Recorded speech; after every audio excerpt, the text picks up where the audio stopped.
We find these things out. Yeah,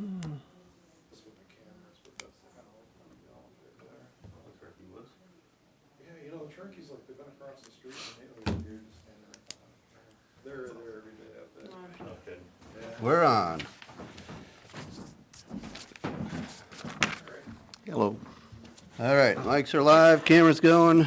We are call to order at 7:11, the March 13th, 2024 meeting of the Conservation Commission. On the chair, Andy Fulton. We've got Ray and Steve to my left, Sherry, Phil, and Zuzu to my right. Phil's an alternate who, with two members not being present tonight, is full 100% participating and voting tonight, every which way as a regular member would. So thanks, Phil, for being here. We got some things we need to do. We got some things we want to do.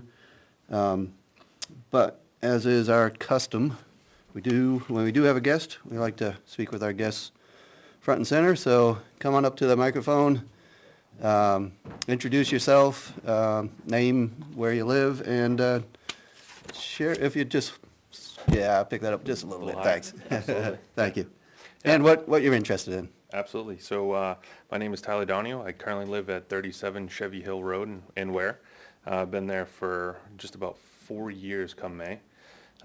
Coming here today to ask for permission to hunt and bait, as well as set trail cameras on the land next to me called Chevy Hill. And what are you looking for? What are you interested in taking? So I'm looking to get written permission from the board here to bait for bear, as well as permission to have trail cameras in use on that Chevy Hill. There was a fish and game law that passed this year that requires permission, so looking to do that as well. Purpose and number of game cameras? It would be four active game cameras on Chevy Hill, and they would just be used to monitor wildlife in purpose of hunting. So just bear, or are there other things of interest? I'm also interested in coyote hunting. That's predominantly it. Yep. Great. Questions from the commission? For those who haven't encountered one of these before, the bear baiting hasn't happened often. I think maybe 2 or 3. Yeah. Occasionally have folks talk with us looking for permission to use a truck if they were lucky enough to bag a moose during the lottery hunt. We've had folks talk to us about trapping on town land. There's been one person who's done it, who was doing it on that piece of property when it was private hands, and we've accommodated these sort of things. So it's definitely a little bit different, but as our role as land managers, appropriate if folks are interested, we consider it, try to sound it out, figure out what the interest is, evaluate how comfortable we are with it, and then on something like this, I think we'd take a motion seconded, and take a vote and see where the commission members fall on it. What have you previously baited for bear and had success in Ware or elsewhere? No, so last year I did a lot of studying with a bear guide up in Pittsburgh, New Hampshire. But a little bit background about myself. So I sit as the Charity and Donations Chair for the Rough Grouse Society Granite State Chapter. With that being said, I've held several hunting licenses in different states all across New England. Been hunting for over 10 years. I've never had a fish and game violation. I also don't even have a speeding ticket. So Do you eat this when you get a bear? Do you eat it? I eat everything I take, man.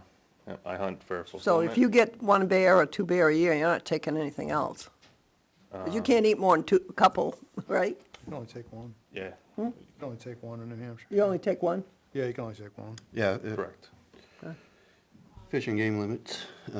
Yep, so I would be well within all legal rights through Fish and Game, and then, of course, with your permission, well within standard hunting practices for sure. Then, are you looking at archery, muzzle loading, shotgun, otherwise, when it comes to? For bear, I would prefer rifle, Mhm. but I also archery hunt. Yeah. And bear baiting season is 1 month. It's in the month of September, so it's, I don't believe Fish and Game has came out with the dates effectively for this year, but usually it's the start of September 1st through the end of September. So it would only be for a month. What that bait barrel is it's a blue oil drum that I clean out. I would be setting bait in it come September 1st. And then once that season ends, I'm pulling it all out. There's going to be a card above there, like a little placard with my name and information. And then from there, it'll be completely removed and then back on my property. Have you seen bear up there? Absolutely. Yeah. Any other concerns, thoughts, questions? This is for our information. Essentially, we've got an expert here to help us understand the interest as well as the activity. So, Just out of curiosity, because I know nothing about it, you set the bait and you have the cameras to just see whether a bear is interested in coming, and then you go to that location once So- you know that there's activity and you wait? Yeah, so the trail camera purpose would be to kind of survey the land to see where they are actively crossing. Once I set that bait in place, I would then remove the trail camera, because if a game animal crosses that trail camera, you can't technically hunt that spot for 24 hours. Oh, okay. So if you had any sort of like cell phone transmission, so they have a spot, they have game cameras now that send you a text message of a photo. But so once that season comes, I'll pull all my trail cameras and then step foot into the woods in pursuit of game. But the bear bait barrel will be chained to a tree, so you don't have to worry about it like rolling away, me not being able to locate it, because bears are pretty big creatures. And like I said, once the end of the season happens, usually the day before, because I work Monday through Friday, 8 to 5, I'll have it all cleaned up like nothing was ever there. yeah. And would you be willing to compose a letter or a email or something of some sort describing how it went, and Of course. or coming back here afterwards and just giving us a sort of a brief on that activity? Yeah. I don't know that that's a requirement, but as an interested landowner, as folks who are, certainly interested but not terrifically informed on our wildlife species, game or non-game, any little bits of information can be helpful to us. Absolutely. I mean, now that I know that this is like a monthly meeting place, I definitely plan on setting foot and showing face a little bit more, but That'd be great. whatever you prefer, if you want in-person, observation, email. I think email would be Yeah. a good record, and, it's up to you what, you might view as interesting and what you'd be interested in sharing, and just leave that with you. I don't know that we would have any specific asks, but we have, our primary interaction's been with the trapper on one property, and one thing we do appreciate is a summary of what the trapper's take was during a particular season. That just helps keep us informed on, what the conditions were out there for a particular season, for a particular individual. Of course, absolutely. Is this when you're out hunting for bear, is that just for males or females or both? Predominantly males. Okay. So, I mean, just when I was up in Pittsburgh, New Hampshire, I came across a sow with 3 cubs. You don't I did not pursue. No, I Oh. mean, we're all, nothing happened. I paid the guide full price and I was unsuccessful, but, here, it's a learning curve for sure. It's, I hunt to fulfill and feed. So With that being said, I don't feed just my family. I have been feeding other families as well, with deer success, turkey success, and plenty of waterfowl. And do you also hunt private properties? Just out of curiosity. I do have written permission to hunt a couple down in Mass, as well as Heartland, Maine as well. Excellent. Thoughts, Steve? Yeah, so the baiting season 2024 for Unit K, which we're in, is gonna be September 1st to the 28th. Okay. So just so everybody knows, and, we haven't, like, had a bunch of people knocking down the door for baiting, but, so if Tyler gets a baiting site, like, other hunters can't be hunting around that, essentially his name will be on that plaque, and he's the only one that can hunt that. I'm not really sure, it must be kind of a, conservation officer must make a sort of decision on if someone else is really, hunting that site or not. So I don't think it's such a problem with bear. We haven't had any requests to bait deer, but that would be a real problem with deer hunting if people were baiting, and how we Just because of the numbers of, deconflicted because of the number of deer hunter. And, so that's just something to be informed of. And then there were a couple of changes to the state laws. Like, we've had, problems with kind of abandoned tree stands out on the properties, and now they have to have a name on them. This Tyler just alluded, now, I'm not sure how conservation land is gonna fall under for the camera law, but cameras have to have names on them, and you have to have permission, at least for private. I don't know what we really are, we might not need no, that. I know I've seen some on Pine Hill. Yeah, well, they're all over. So, yeah, I mean, I'm generally okay with it for bear, and, What are the other species that you mentioned there, you can deer bait also? Are there other Yeah, species where baiting's a significant part of the process, or? let's see, waterfowl is totally prohibited, predators are the other one, and I'm kinda, Deers, I believe, October, end of October for Zone K. yeah, I'm kind of opposed to it for deer, just for that, because I feel like it kind of blocks anyone else out of an area, but, and then, have you thought Does about? the area get registered in any fashion with Fish and Game? Do you, Yeah, I'm sorry, what? does the baiting area get registered for Fish and Game in any fashion? So for your land, it doesn't. But if I were to take a bear off of your land, then it would fall. So I would contact Fish and Game officer, let them know, hey, I've harvested a bear here. This is my written permission. And then they would like to go see my bait site as well as the written permission. Tyler, you don't have to turn in that form anymore to the CO. I thought every bait site, you had to give them On state land. no, I thought it was even on private. Is it just, So I learned to come here when I last year tried to get a bait site and I posted on Chevy Hill, and they said that I had to come here for Yeah. permission. So that was my direction. yeah, I mean, I can get in touch with Kevin and Yeah. just ask him for sure, but, it's just looking at the forms. I tell you, it's a neat sight though to come across a sow and 3 cubs. Yeah, it was That's super success. I interesting. mean, that tells you there's some habitat, and whether it's remote or it's around people, somebody's allowing that creature a pretty successful summer to get to September with 3. Absolutely. But there's not, Yeah, you gotta file a copy of New Hampshire Fish and Game, it's right on the form, Okay. so. So it's, It says no person may bait wildlife on the property of another unless he has secured from the owner or occupant of the property upon which the bait is to be deposited a permit in writing signed by the owner or occupant, which in this case I think would be either Andy or the selectman, until he has filed a copy of the permit with New Hampshire Fish and Game Department as specified below, together with a USGS topographical map or copy thereof showing the specific location of the bait site. if for some reason, Tyler, you find out otherwise, yeah, please inform us. for sure. So this is a check that we want you to make.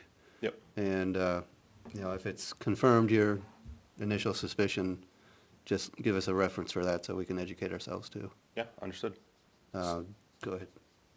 So if it's a blanket for the whole property, how does that work with, I mean, so you just circle the property, put it on the topo, attach it to the permit?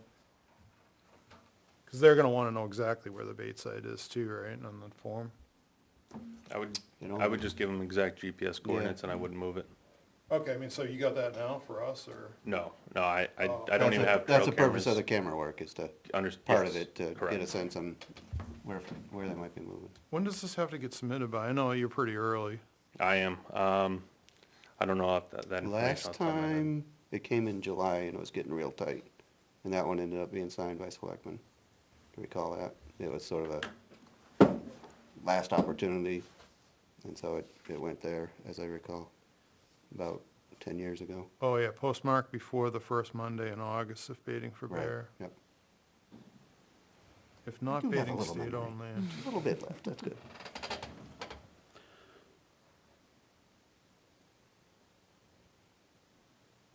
So you don't think you'd have any luck if you just go out and sit in the woods and find a bear? I've not been successful that way yet. No? Yeah. Put your bird feeder, put a bird feeder out. Yeah, that's still baiting. so- Right. Yeah. I mean, yeah. We've heard a neat story from a former member, and sometimes you might be looking for something else and the bears just come and play with you. So, almost to that extent. Pretty neat story we heard some years back. So, I think every time I've heard of hunting bear, I've heard of baiting. It's, Yeah, I just feel bad for the poor bear. I feel bad for all the animals, Yeah. shooting them. I'm not never be a hunter. Yeah. I don't. So looking at the form, Tyler, I mean, I think you gotta have it nailed down for us to sign that. Okay, So I mean, so this would be a provisional. yeah, I mean, It could either be, well, I think we'd, I think we'd give them approval to put the cameras out now. And then, you know, it'd be comfortable motion with either the chair or the vice chair be able to, unless you guys wanna have them come back again and say exactly where, but I mean. I don't have them think we sign- need that. Yeah, I don't think so either. Just sign the actual form when mhm. we got a spot nailed down, cause it looks like you could have lat lounge and everything on it. Right.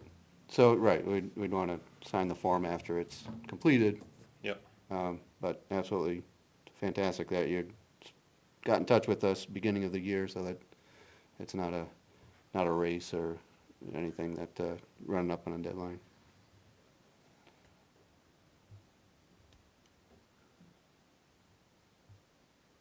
Yeah, and hunting in general, it's not for everybody.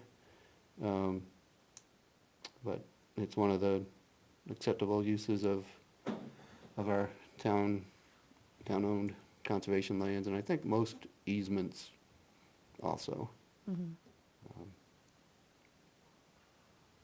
We had, with the trapping, similarly, some folks are really opposed to it. But, you know, we get folks that are plenty willing to educate us about these activities, and we can avail ourselves. We can ask for, you know, accommodations or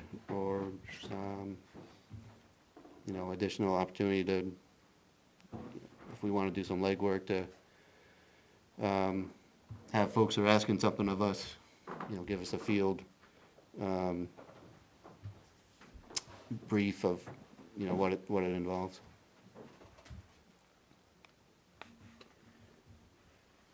So at this point, if he's just gonna be putting cameras out to start, what do we need to provide Yeah, trying to figure that out. as far as permissions?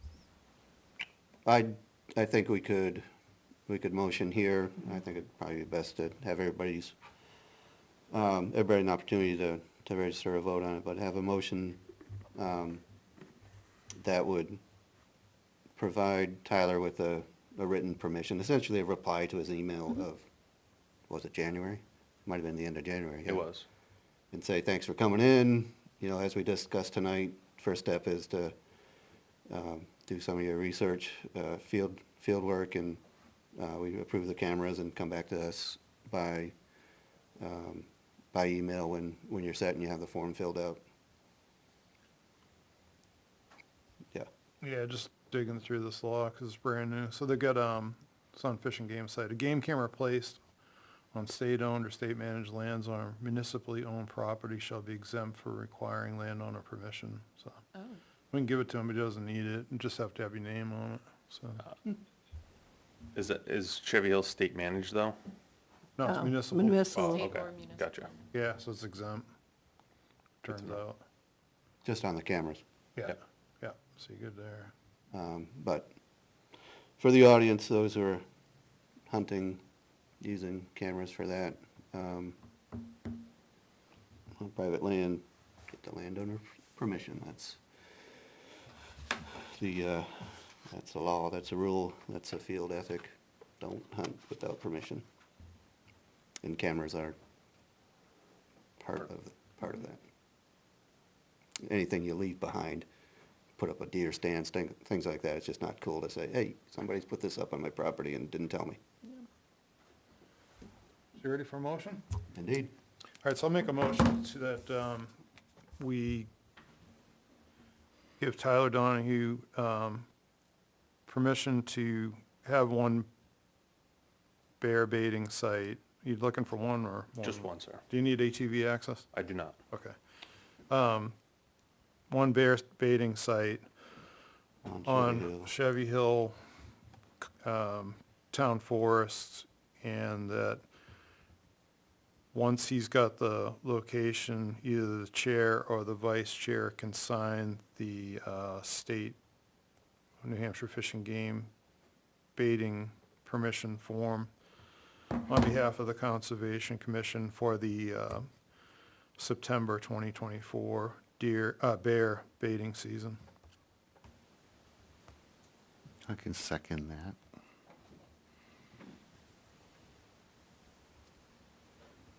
We clear on that? We got second from Ray. Under the further discussion, one question I forgot to ask. Do you field dress a bear? Not until Fish and Game comes and checks out the bait site. So it stays until Fish and Game, Looks at it, looks at the bear, looks at the bait. so that's the understanding, that's the agreement. Yep, and They then, get a report of a take, they hustle to correct, accommodate Yep. timetable, so you're not losing and ruining correct. game meat. Yeah. Excellent. Thank you. But once you have permission, Yep. do you field dress? Oh, of course. And what do you do with the Everything comes with me, really? Okay. absolutely. Interesting. I don't need the innards though. That's what you're getting at.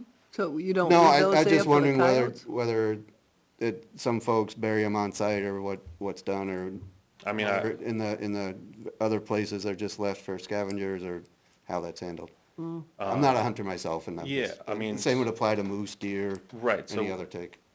So in all honesty, so like with the internals, I have buddies of mine that eat them. But the rest, well, I'm talking like Or organs. yeah, organs. Yeah, But other than that, you know, absolutely. I have dogs, so I don't want to attract any other critters towards my house. I would put them in any sort of danger. Cool. But yeah, I would, and then from there I would tan the hide and, you know, try to use as much as I can out of it. It's a good ethic, so thank you for sticking with it. Yep. You know, it's funny, it's like you go to different parts of the country to hunt, like down south, they seem to drag the deer out whole. Hmm. Typically here, gut them and leave, you know. you Leave it in the woods. Right where it The is. coyotes and fox and the rest finish it Yeah. off pretty quick. Oh, yeah. Yeah. Turkey vultures. Oh, yeah, It goes definitely. fast, yeah. All right, any other thoughts, comments? There being none, let's take a vote. All in favor, say aye. Aye. That's all in favor.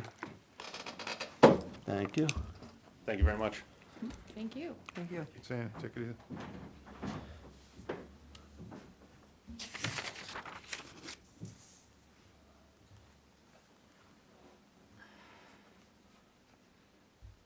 Great. Don't see, gonna jump over the minutes for the moment. Don't see anything from planning board. We have one mail item from DES for a request for more information on a standard dredge and fill dated February 28th, 2024, addressed to New Boston Aggregate Corporation, Old Mammoth Road, Londonderry, but the file number 2024-00057 concerning Ski Tow Road, map 405, lots 62, 61, 65 through 66. I'm sorry, 62 through 56. Maybe I said that right. Let's see. Received in February the standard dredge and fill. The DES determined additional wetlands bureau, additional information's required for the evaluation. Need to demonstrate that the project avoids and minimizes impacts. Provide documentation of coordination with Fish and Game for rare protected species. Provide additional minimization and avoidance design features. And the proposed, second item, proposed stream crossing is in a jurisdictional area, and it's considered a Tier 3 crossings, therefore they need to provide any additional information to change the tier of its classification by consulting with Fish and Game regarding protected species or habitat. 3 stream crossings. What property is on that, does it say? That's Duck Pond. Oh, okay. Thanks, Steve. Now this is an interesting one. Photographs and avoidance and minimization narrative provided with the application indicate disturbed conditions in the project vicinity, including an existing culvert as well as clearing up to the edge of the intermittent stream. Project plans provided show the existing culvert indicated it is to be removed. However, no further plan details were provided regarding the work. The culvert footprint is not symbolized as a proposed impact area, and no other disturbance areas are shown on the plans provided. So this one got a pretty decent review. Looking for more history, That almost looks like. looking to show an existing woods road on the plans. Want the description of the proposed culvert removal work. The project involves restoration of wetlands and stream channel. Provide the information. If it involves bank stabilization, provide the information. Plans of the proposed culvert removal work. Verification of total impacts. More explanation as to the methods, timing, and manner to meet the standard dredge will meet standard permit conditions. Are all the wetlands on the property delineated? If not, provide sheets showing the delineation. Number 6, the single wetland function value evaluation form was submitted. Yeah, a long time.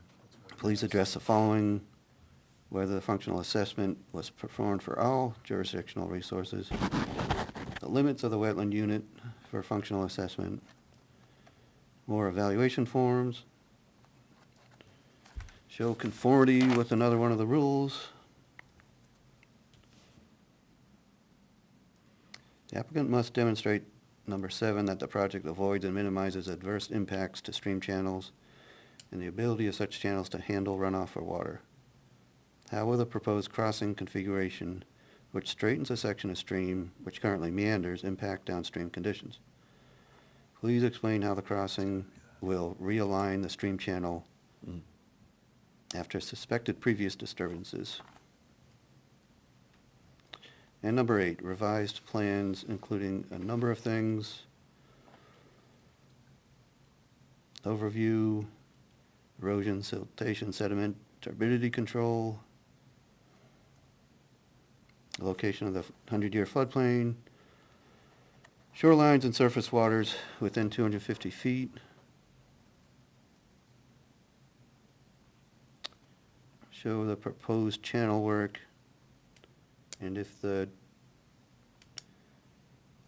New Hampshire Fish and Game does not recommend a tier downgrade, ensure all plan elements required for Tier 3 streams are addressed. And update the revision date sheet on each plan. Please submit the information as soon as practical, but no later than 60 days of the date of this request, April 28th being 60 days, or the application will be denied. So this is a significant piece of wetlands work, which is a rare thing. I don't know that I've seen a proposed permit with this many conditions in a long time. So what were you finding, Steve? What, is this that spot in the duck pond development where they proposed going with the culvert to planning board instead of the span that was approved on the subdivision plans? I don't have enough information to public on that. Okay. I will say they're gonna hit for, a soon-to-be federally endangered species there though.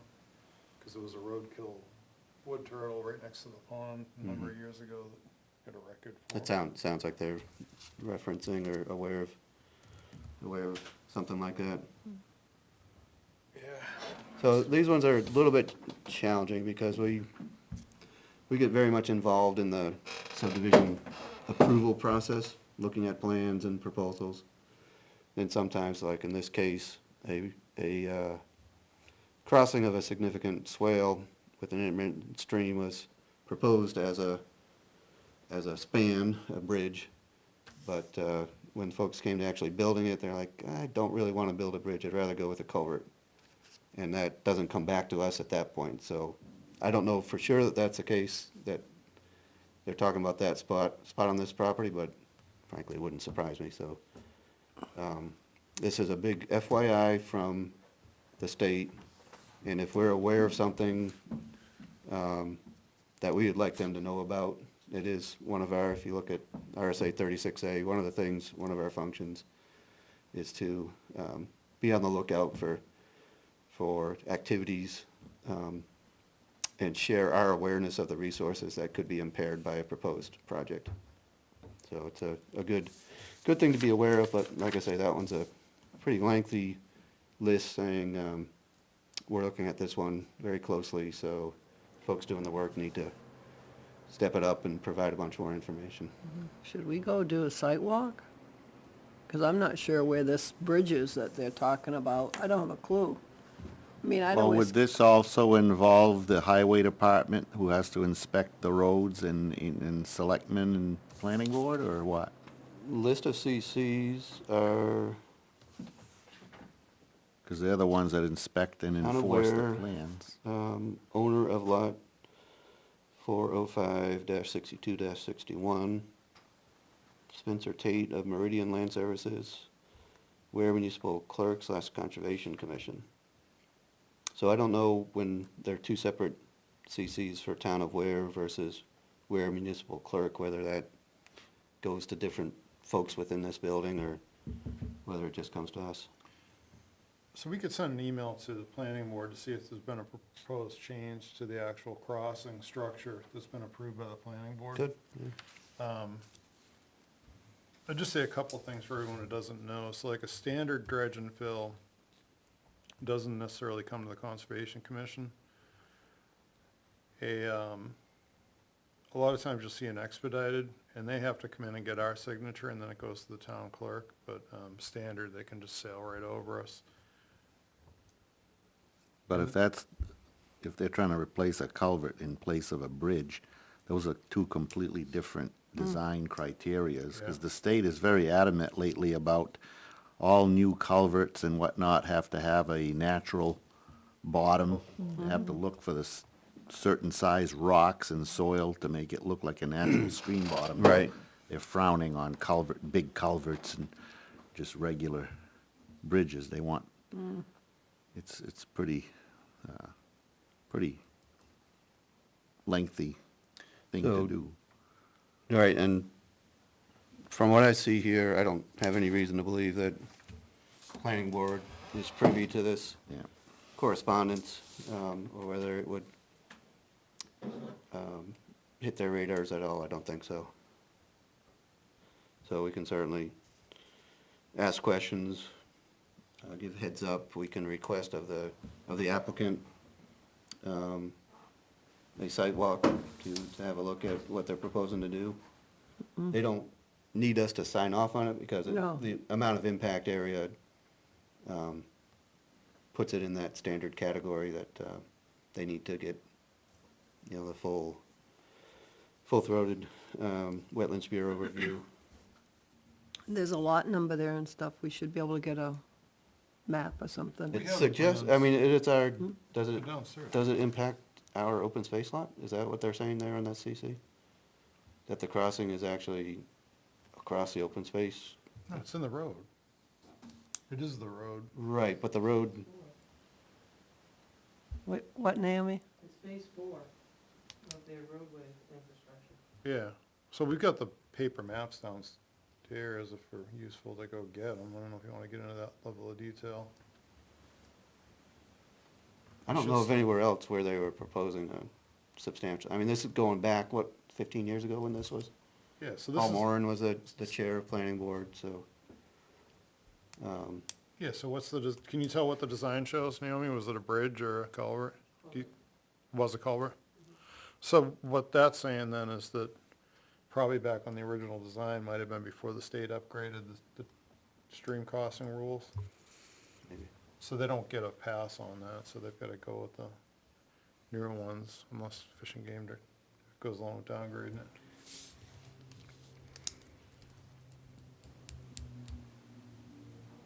So that's nothing to really do with the open space itself, it's just the road. Well, I'm just curious why it says on CC, town aware, owner lot, 405-62-61, as if, Well, Because we're in a because- butter. Yeah, in a butter. because we're in a butter to the road. Yeah.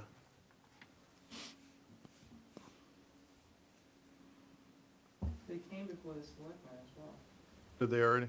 They came before them to get them to sign the application as the owner.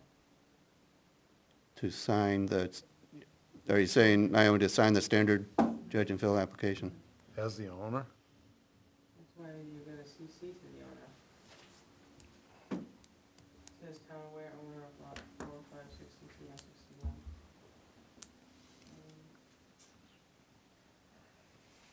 So is that part of the conservation lot, though? I'm not sure, I'm just trying to find out when I can.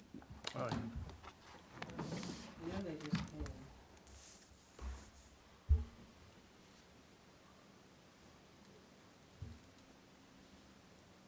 Because Meridian reached out to them, and they went to the planning board, and then they went to the selectmen.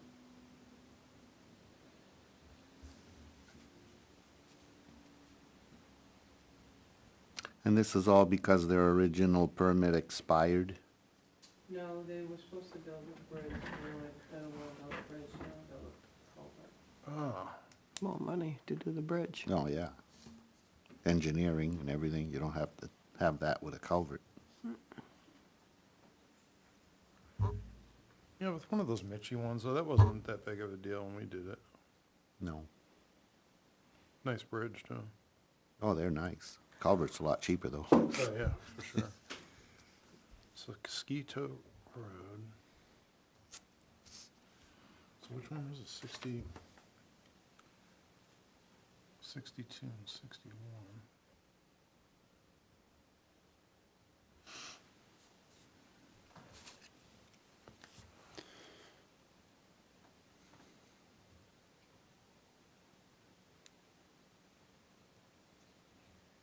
Here's 62, so it must be this one right here. That's one- Yeah, that's the This- open space yeah, lot that's the that open goes space, yeah. down So- to the pond from there. Yeah, so that's probably where all that, oh, actually, we could do the, we have layers. No, I think the big thing's probably the foundation work's the big difference. to carry it versus spread it out Yep. spread out the load. Well, you got, your bridge deck technically too, so it's expensive. Oh, man. So the old photos, like, there's no disturbance in that area we're just looking at, so they already went in there. They are, yeah. We should do a sidewalk on that one. Well, it's, maybe it's time to refamiliarize ourselves. I mean, we got two people with longevity who recall the process that the subdivision came into being, and then it was continued, and, I mean, I think we're more than a decade out from when it was designed to when it's being built in stages, so they're moving on to the, Yeah, that was more- there the in more distal- 2009, I remember. was it, yeah, sounds.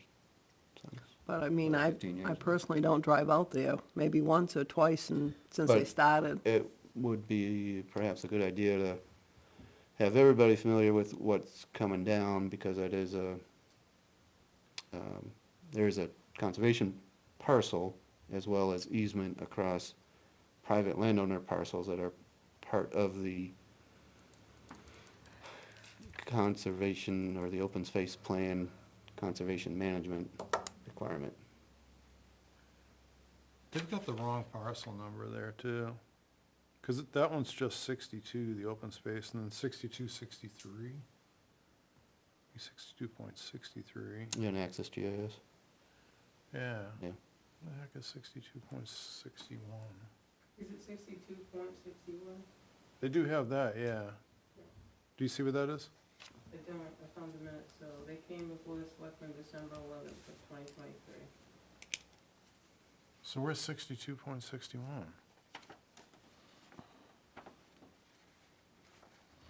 Here's 60, 62.60.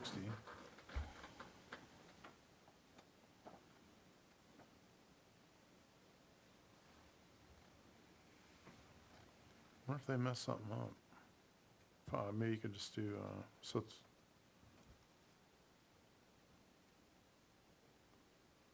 I don't even know how to search on that.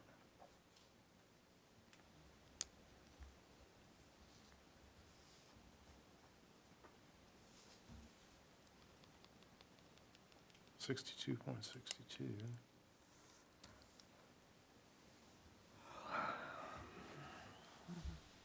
Maybe it's one of these little ones.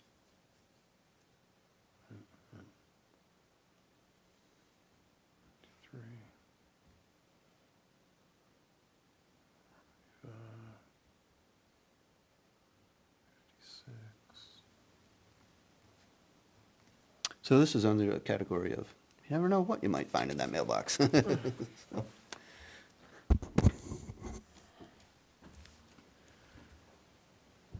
So if we get off on a private, on a development, we've got to let them know that we want to do that, right? You have to get permission, I believe. But the road at this point is town-owned? It's still private.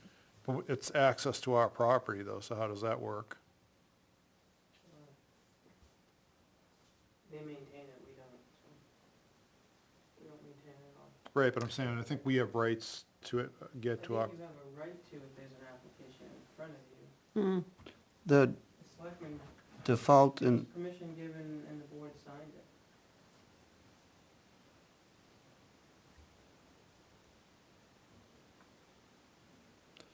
see, I think the default from the RSA, again, from 36A would be we give them a heads up that it's something we want to look at.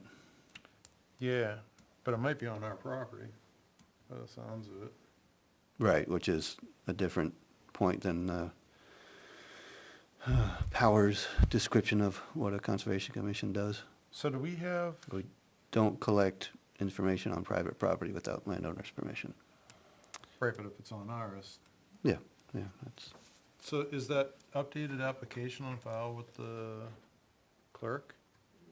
So we can get that and see exactly where it Yeah, is, she's yeah. not here tomorrow, but she. So if we wanted to do a site walk, we could get that. We'll go out there and look at it.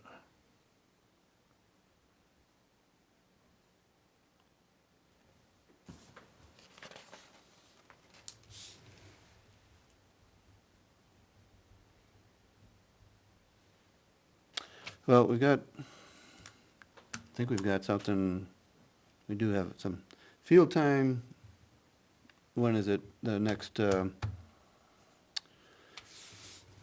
what's it, the pre-bid meeting for Barden, when is that one? I think That pre-bid is March on the, 20. it's Monday, on the April, is it March 18th. Yeah, 9 o'clock.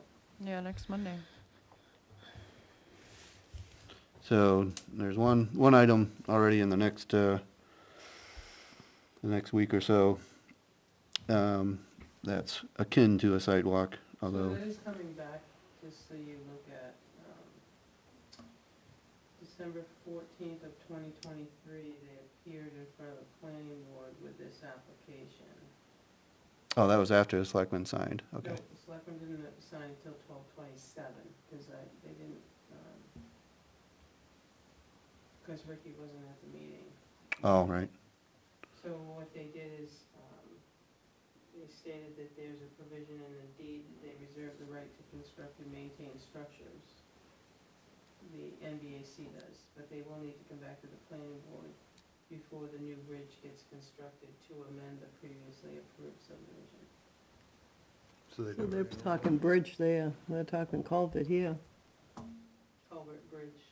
was Same the one diff- on Laurel the Road. crossing, yeah. And it's- So is there another approval needed, a final approval by planning board, or is it a, Planning board told him they had to come back before they start construction and amend the subdivision plan.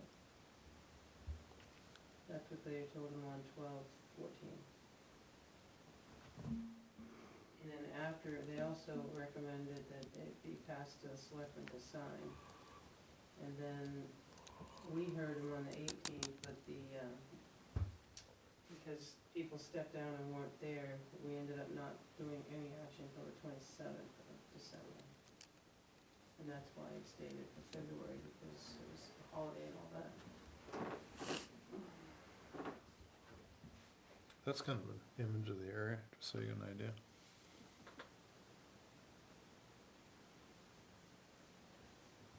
yeah, pretty rough. Yeah. You know, here's the, if you look on the town's Access GIS, you know, here it is there.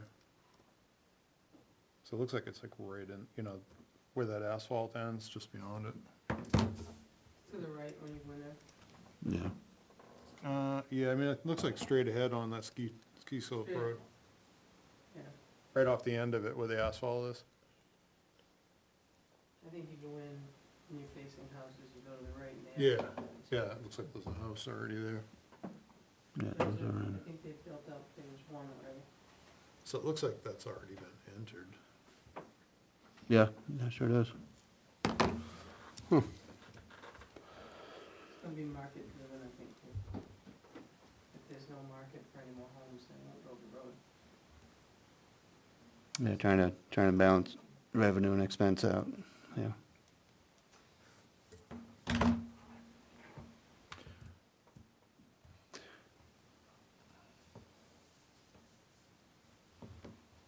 Well, it's gonna come our way, one way or another, maybe. Maybe we ought to have a look beforehand. I think we could pick a date and, post a site walk. Like any meeting, we'd have to submit or record some minutes, if we got a quorum. And, probably make good sense to notify, in one way or another, the developer slash owner. Maybe it makes sense to have a Meridian representative out there to try to tell us what they see, what they're planning for their customer. Yeah, I mean, right now, we're looking at, you know, candidate federal species habitat, our open space, it's about as complex as it gets. Yeah, yeah. Man, we knew this was gonna raise its Uh, head at some point. It's been 15 years now, wow. What's the area of wetland impact?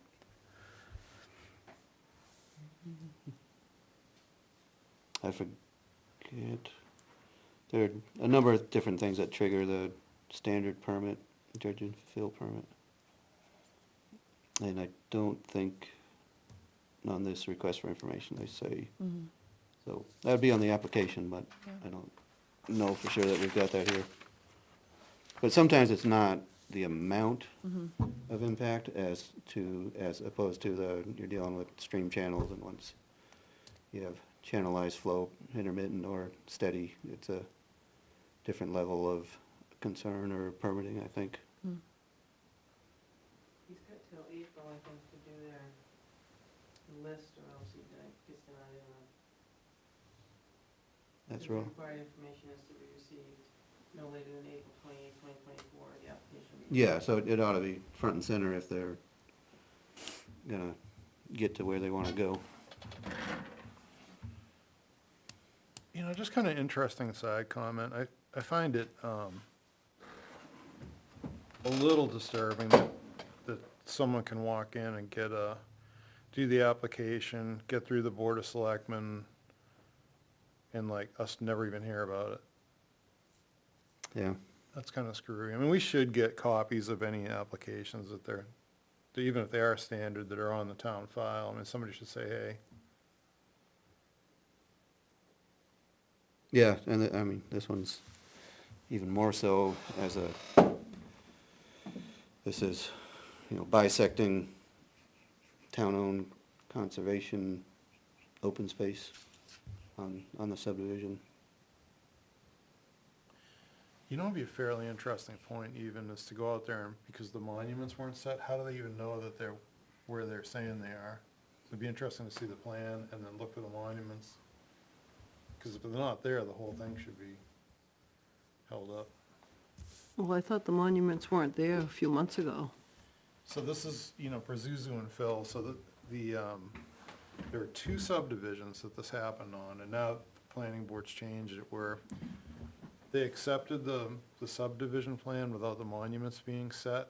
Monuments are, your boundary pins, or like sometimes on the front side, it'll be like a granite square. And, and the real estate transfer to the town occurred without monuments being set, so we can't really even figure out where our land is out there. It's crazy. So if they didn't actually set those, then what's anything even tied to as far as the structure? How they know it's going in the right place.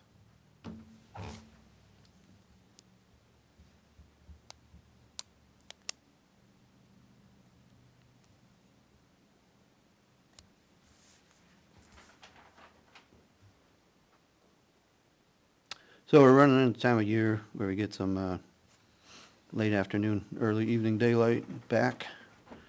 I guess especially with the flipping the clocks.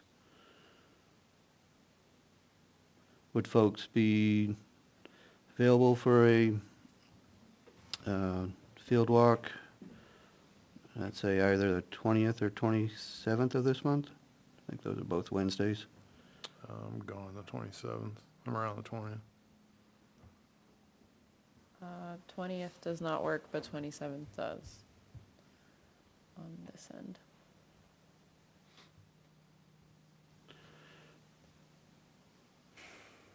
Let's stick around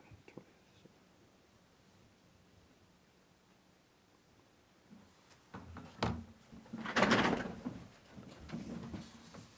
How about you, Sherry? They probably both work. Or we could jump to April 3rd, which would be a week before our next meeting. Be fine. Even a little more daylight. It'll be lighter then. Yeah. Just need to dress for ticks, for sure. All right, let's see if we can, let's plan for April 3rd site walk.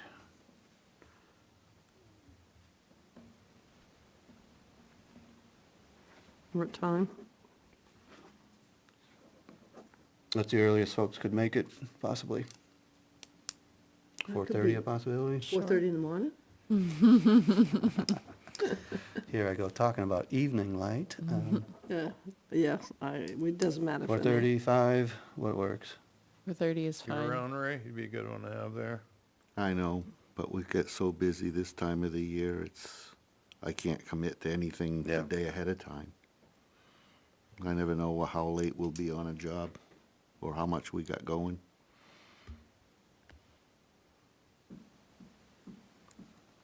All right, let's try 4:30, is that a possibility? Yeah, that's about as early as I can possibly get there. All right, Yeah. 4:45 it is. A little bit of a buffer. You wanna meet here or meet there?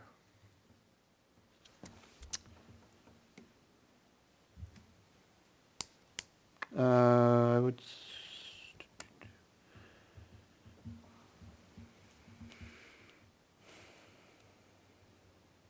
Let's meet here so we Yeah. can caravan over. We don't let's got meet one here, so if we want to ask any questions of Maureen and have a look at records, we can make sure we got that in hand for a quick trip, so.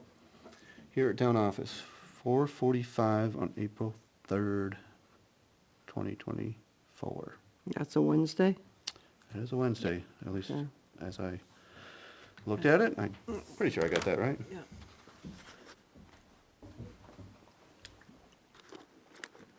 And you're gonna contact, Yep. Yep, I'll contact them probably through Meridian.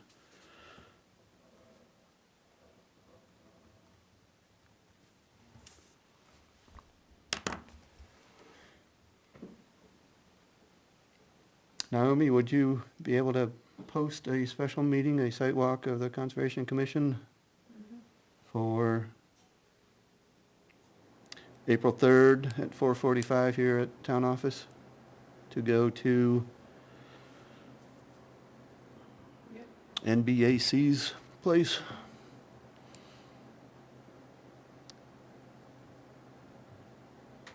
And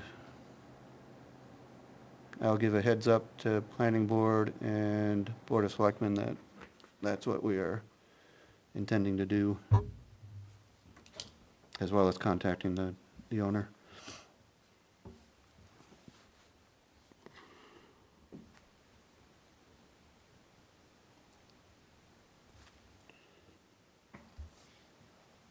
That time has arrived. Okay. All right, now, we're moving on.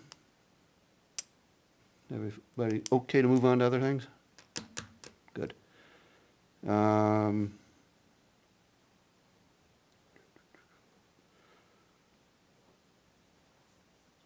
Looking at my list of land management, I'm gonna grab the timber harvest stumpage agreement addendum with White's Logging. This is for the, one of the units at Felch Farm that Jeremy's been working up, that, we went through the bid award last month. And the logger looked at it and proposed a cost saving and, disturbance saving measure of using the base of what was an Esker excavation adjacent to this harvest unit. That's part of the transfer station property.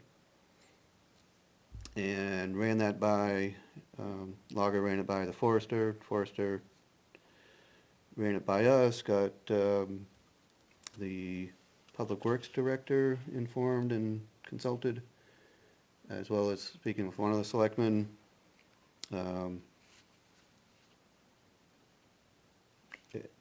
What it does is has the logs come out through the backside of the transfer station instead of direct onto the road. That went to Board of Selectmen on Monday night. Nate from White's Logging was in, spoke with the selectmen, got the approval, And it also, in finishing up the contractual arrangements, has a spot in the paperwork for the signature from Conservation Commission as authorizing agent. So we've got some of the selectmen's signature, we got the Public Works signature, we got Nate Corbin's signature for White's Logging, and now we're looking to authorize signature on this amendment at this meeting to have the chairman or vice chair sign on behalf of the commission. Then I sign, move it on, original document back to town administrator's hands. She'll get us a copy, and it'll get back to the folks doing the work with a savings of $5,000. And that's not gonna impact the trails they were gonna make or anything like that? That question was raised. The trail work still goes forward post-harvest, both maintaining or cleaning up existing, as well as cutting a new 1,000-foot or so of proposed, so that is definitely a concern. So, so we could take questions or comments on that, or a motion. I don't sign unless you guys want me to. That was my question, so it's been answered. Seems pretty straightforward. Yep, sounds good to me.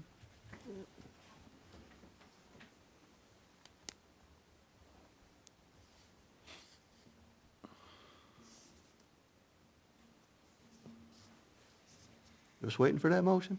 Well, Anybody want to step into it? I'll make a motion that the chair, Andy Fulton, signs the amended contract for the Felch Farm cutting. Second.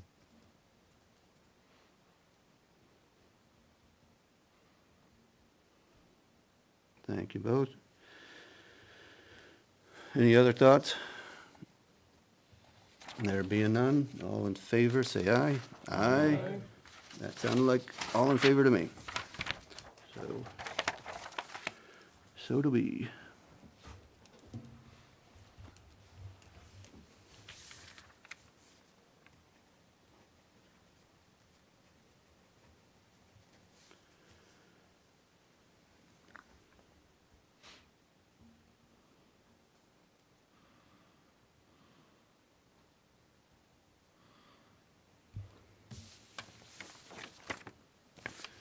Would y'all send that down to Naomi, please?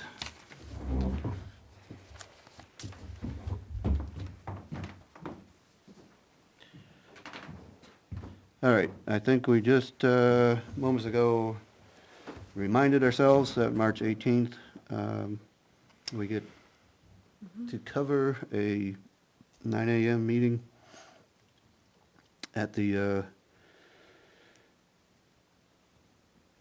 old, interesting old dome structure there on the Barden parcel. Where are we gonna meet? Are we gonna meet up there for that sidewalk? Gonna meet here, Yeah, yeah. okay. I don't know which parking lot, we weren't clear on that, so we'll have to look out for people that look like demolition people. Naomi, how does that work on a pre-bid sidewalk? Do we post that? It's been posted. It's been posted. Yeah. All right. Been posted to let them know in the whole package that they have to meet here. Yeah, It's still on board, still on the website. Okay, so we're all set with any required notification for that? Just, I'm sure everybody would prefer you to park out back, because it's limited out front. Mhm. You mean on the west side of the building? Side. Yep, okay. Heads up, leave the front side open for visitors. who's planning on coming? We were planning to go, I was hoping to go. and I know Mike is going. And you thought maybe? Yep. Okay. Yeah. I'm not sure if I'm gonna be available that day, but if I am, I'll come up. If I'm not, I Yeah. won't. we want somebody to get a good list, a sign-in sheet of all of the people there. That way we can submit that to the summary if they don't pick it up right away, because that helps subcontractors give prices to the generals. Otherwise, there's no way of knowing who's bidding it. And that's, More than four, you're gonna have to take minutes. yeah. So, just so you know, it helps a lot, because we bid on, we try to bid on a lot of jobs where the summary doesn't post any of the general contractor bidders, so we don't know who to bid to. And so those jobs get a very marginal result, because nobody gets the right prices to do what they need to do. Well, it's iffy for me that day, I know that, so I'm just Yeah. putting it out there, I may or may not. I'm gonna make it. try to schedule my time so I could go. Yeah. We'll see. I gave a heads up to a couple of demolition people that we work with on that day, just in case they didn't see it. Yeah. So hopefully they'll come and see it. Well, there was definitely some interest expressed when, after that bid was let, so hopefully, follows through. Naomi, do you know if there's a key anywhere in the possession of, the town for that building? I think there had been at one point, but, If there is, there's one upstairs. Yeah, the Public Works guys opened it up when I went up there with that guy from DES.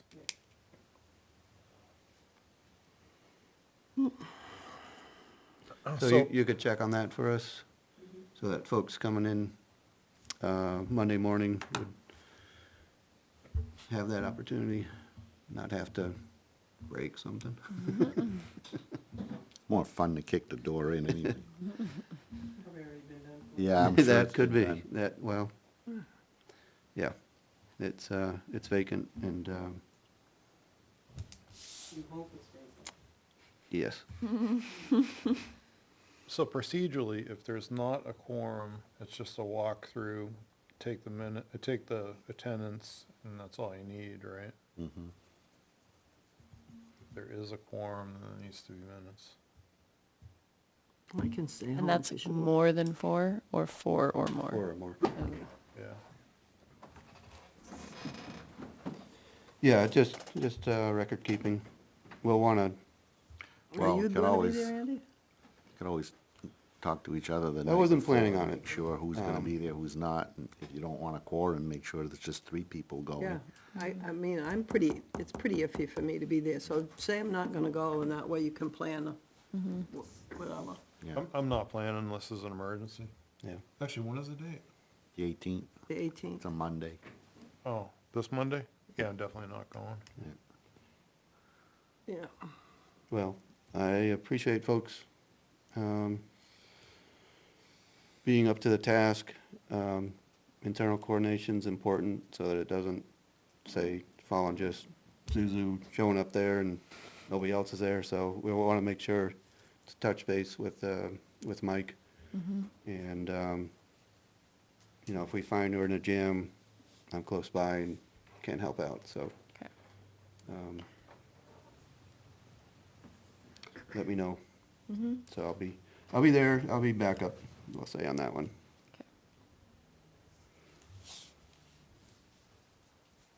All right, I think we're good on that one? That'd be awesome to move it along. And thank you folks for doing that. All right, next item is back to the world of forestry. We have a request to extend the access agreement for one Sherry Burdick's logger to use the Hall Road across the Eastman Conservation Area Town Forest. So we need to consider that, vote on signature of that as we find appropriate. And we also have an application, and Sherry is stepping down on this one. as it involves her property. We also have an application for a temporary driveway permit. This is a state form, New Hampshire DOT, based on the loggers' conversation with I think a DOT, I'm not sure what they call it, section manager or something along those lines. This is highly recommended by DOT just to make sure we've dotted the i's, crossed the t's on any future work out there, because it is a commercial usage, short-term commercial usage of a residential driveway. And the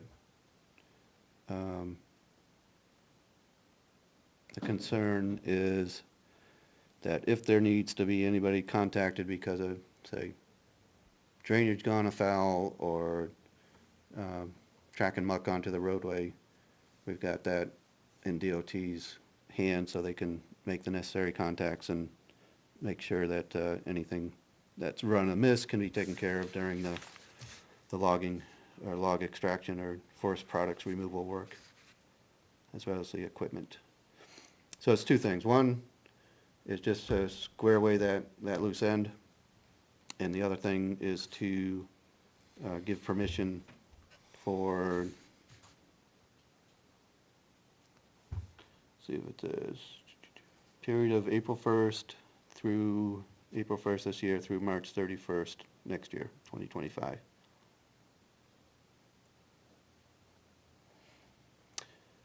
So, town forest, managed and controlled by the Conservation Commission. You know, if we want to, we can kick around whether, you know, a driveway permit ought to be signed by the Board of Selectmen. I don't think so myself. Particularly as this was discussed and the Selectmen, as I recall, said, okay, we agree, you know, Conservation Commission signed the access agreement. This is tied to the access agreement, so I would roll them together. Once I've signed off the driveway permit, if that's a pleasure of the commission, I plan to meet with the DOT supervisor and the logger Friday morning to just look at the end of the driveway. I guess item number 3 is Sherry's agreed to cover at least some of the expense involved in putting a new culvert in at the end of that driveway. That's town-owned driveway, town-owned culvert. The culvert was crushed before any work was done by Sherry's logger. I documented that personally with the logger. So it was a failed culvert. We have had a very wet winter, so there's been you know, muddy conditions and more water going over the road than over the driveway, end of the driveway, than would be desirable. So Sherry is willing to at least split costs, provide her folks providing labor. And do you have a formal request on the materials of the culvert? I haven't got it with me tonight, but I can get it to you. This is something where we could make an improvement on our driveway with a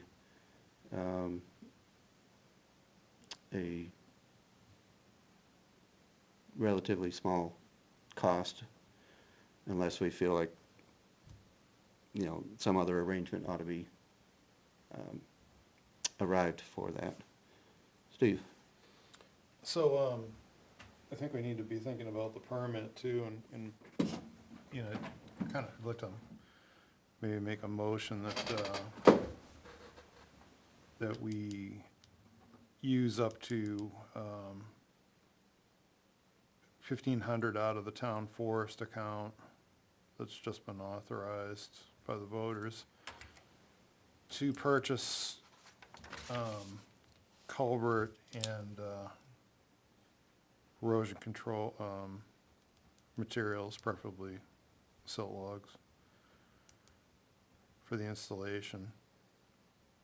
and that we authorize the chair to sign, if needed, on a forestry notification or a wetlands permit.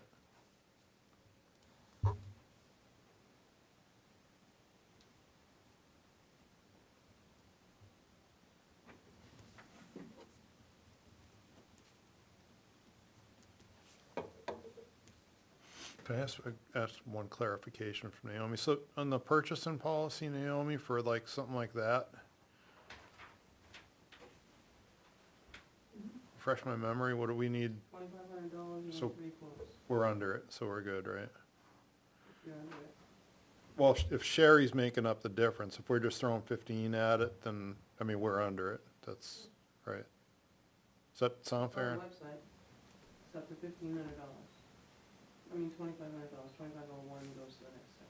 I mean, I think that would do it for length, the Yes, Riverside culvert that is, and, that would. yeah, and erosion control materials. Probably gravel maybe, but it'll still be under that. He'll do all the labor for nothing. Right, but I mean, if it's not ridiculously much above that, you got, It won't be above it. right, I don't think, but Yeah. if it is, I'll kick it in the difference. okay. All right, Steve, I lost track on the motion after culvert and materials, including. $1,500 for a culvert and the erosion control materials, and that we authorize the chairman to sign on the town's behalf on a forestry notification or a wetlands permit.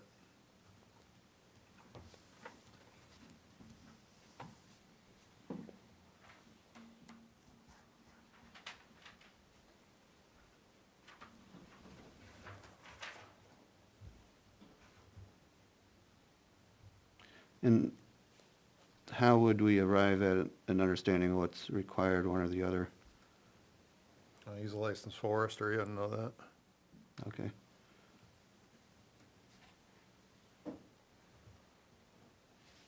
It's ideal if you could use a forestry notification, but he should know that. For a woods road like that, you probably ought to be able to. Yep. But if not, yeah, I mean, minimum impact might have to come back to us and sign it at the next meeting anyhow. Yep. Do we have a second on that motion? We have. Second.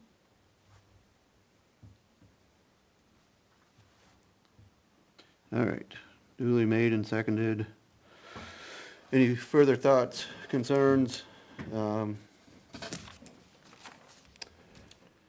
Just Questions? concern. Yeah, Yeah. I think, if you're out there Friday, maybe if you can, talk to Gina or Tom and just let them know what's going on, go a long ways. If, I talked to her. She actually, I mean, you can go talk to her if she's around, but she called me on the phone cool. last week and she said, oh, it's great, you know, guys have been great, no problem, so. Yeah, we're gonna wanna let them know whenever, if you're gonna rip the culvert up, so it's, you Yeah, know, I told her I could call her and I said it'd be probably be a couple hour window. Yeah. You wouldn't be able to get in or out, but she said we're at work all day anyway. yeah, I'd still let them know the day Yeah, you're doing no, it, yeah. yeah. But you guys can contact her, I don't care, doesn't matter. Somebody should, I mean, Yeah. just saying. Well, I prefer and love for the applicant to cover that base. I did, let's see. I did receive a message from Tom and an email. Yeah, and that Sherry followed up with what she just explained. So for Sherry speaking as a non-member, for the record, because it wasn't picked up by microphone, Sherry has spoken with Gina, who uses our town property by right-of-way for driveway access to her place. There was concern, this is a little bit more than Sherry had mentioned, but there was concern about the road getting rutted, and that's been taken care of. And last we heard from Gina or Tom was they're okay, but we want to maintain, absolutely want to maintain a good awareness level with them of what's going on. also not part of the deal, but just to keep in mind, there will be another landowner building back there at some point, so it's a town-owned property with a driveway on it that goes up into our town forest, and there will be two private landowners also using the driveway by right-of-way. And that right-of-way pre-existed our purchasing the property. All right, any other thoughts, concerns?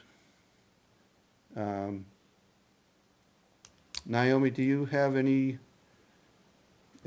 that we should be aware of that maybe I haven't mentioned, or that's, let's consider it now as opposed to find out later that we should have done something? No. I think on any of these things that I sign, we want to have records kept here at town office. So I'll get those to you, Naomi. Would it be potentially helpful to just share a brief with the selectmen about it? Or is that unnecessary, or do you not have a feeling on it? I mean, you can, I can forward it to them, they can look at it and talk about it if they want a correspondence. We've got a little bit of a gap here, because. Right, new boards coming in? Yeah, Yeah. we've shut off emails, we're starting new emails, so a little bit of a gap. So if I sent something to you, you could eventually move it the next step when that's available? Just as a heads up, let us know if, Waiting for emails to be set up and the group to be put together. okay. All right, so I will, this was one motion. I think we need another one to cover additional signatures. But I get approval, I get signature, I get those scanned and get them to Naomi so that she can forward an email along to the selectmen so they have a good, at least awareness level of what's transpired, what we're doing to try to keep it all on the up and up. Yeah, so this one Beth will need. So, and then we'll do Yeah, one for these. right. 'cause All that's- right, so we got Steve's motion, seconded by Zuzu. Further comment? There being none, all in favor, say aye. Aye. That's all in favor. And Sherry has recused yourself, so a non-vote there, yeah. So I will, Steve, Ray, Andy, Phil.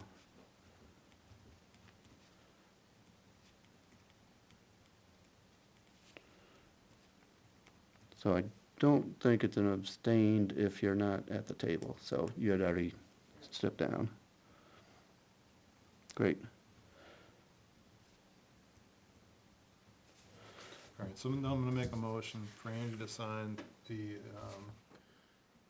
access extension, which goes from for April 1st till March 31st, 2025, and to sign the NHDOT temporary driveway permit.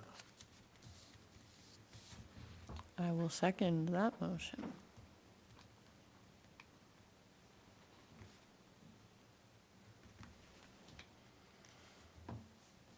Thank you. We got that motion by Steve, seconded by Zuzu. Any further thoughts, discussion on those? There being none, all in favor say aye. Aye. Aye. All right, all in favor again. Thank you.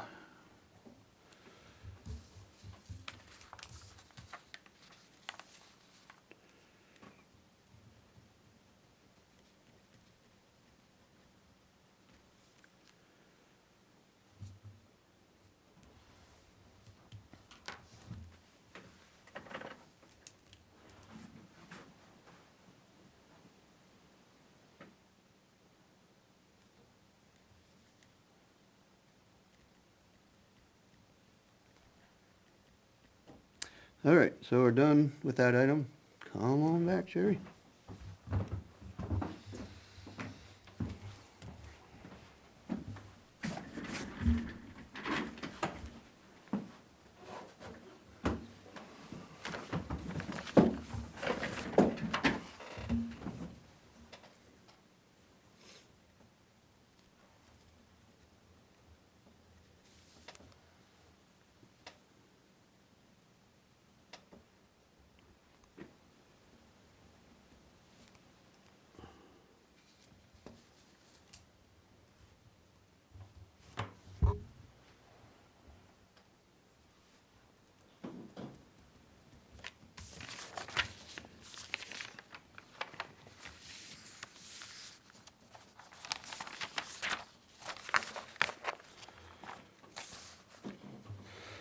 All right.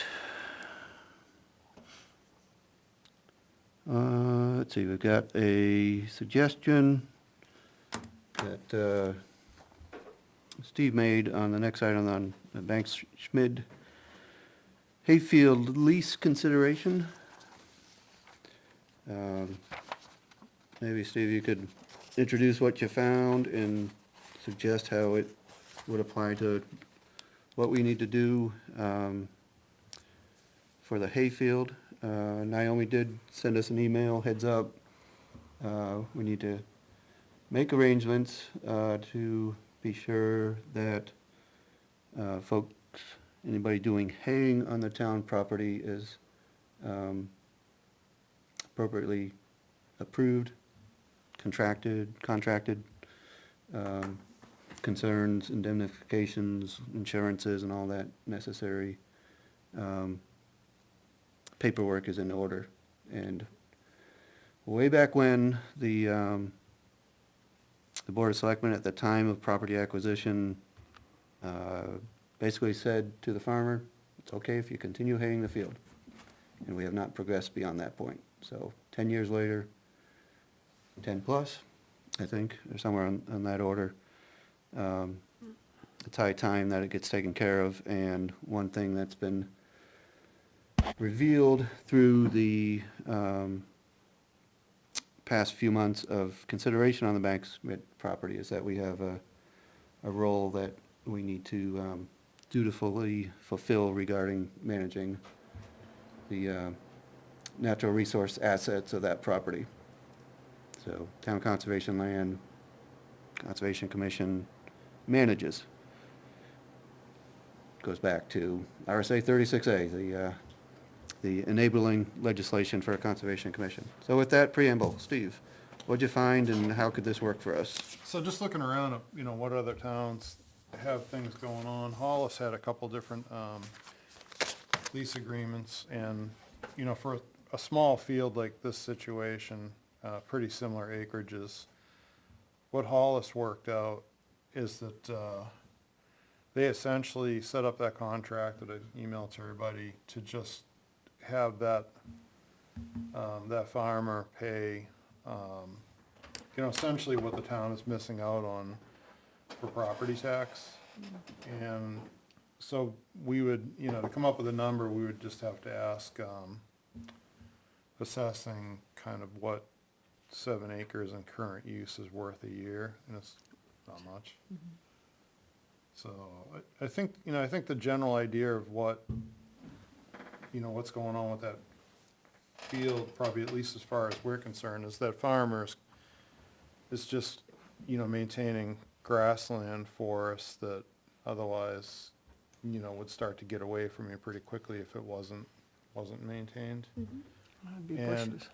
I mean, it's obviously not overly productive, but, he's making it work, he's putting some, he put some fertilizer down. We do really need to come to some kind of an agreement with, like, what he's putting down and just be tracking that, because all the issues with environmental contaminants these days. So I think this Steve's would, been mentioning this for 10 years. Yes, this is, yeah. yeah, I mean, and so, what I would suggest that we do is just, I think we'd essentially change the names on this one, so that, in my opinion, it's unlikely that we would exceed or even come close to the town purchase policy, and I think we could essentially, continue with the current farmer without going out for public bid from, other interested parties. So what I would suggest is we just get the approximate dollar amount from assessing, change the names, contact, probably have Laura take a look at it, and then the selectmen in one order or the other, and then, contact the farmer and just kind of be done with it. And I guess you'd have to, probably set it up like maybe have 1 year with the option to extend or something like that. Or you could go longer, I don't know. I don't know what, I guess we'll see how things play out here, but, Seems like a pretty easy fix to me, and if folks are on board with that.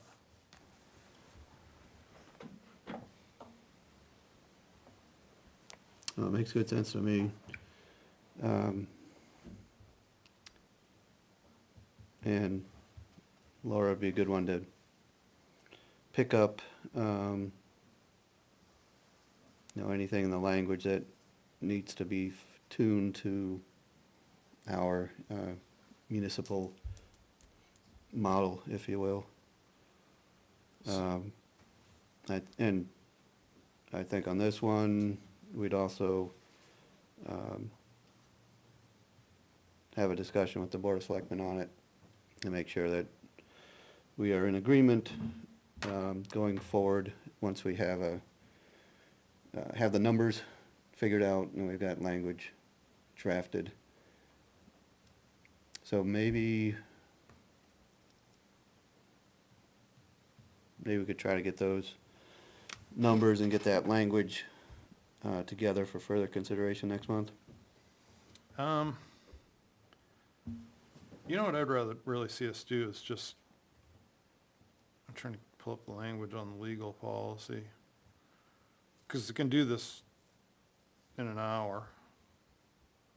I'd hate to waste a month on it, because I think the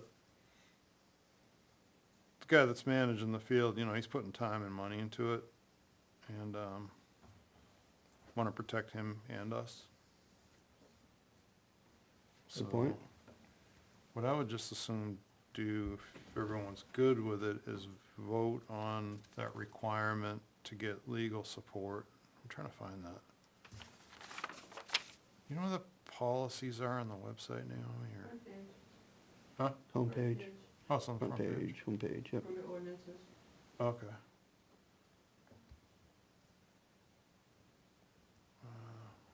Legal opinions policy. It's not even really an opinion, but would that be the same for like contract review, like a legal, I guess you're still getting all, What's that? like a legal contract review, you're not really asking for I guess, is that an opinion still, or? Somehow. I guess. Yeah. All right. In circumstances where opinion is required before the town can take action, this action required before next Board of Selectmen meeting. I don't need that.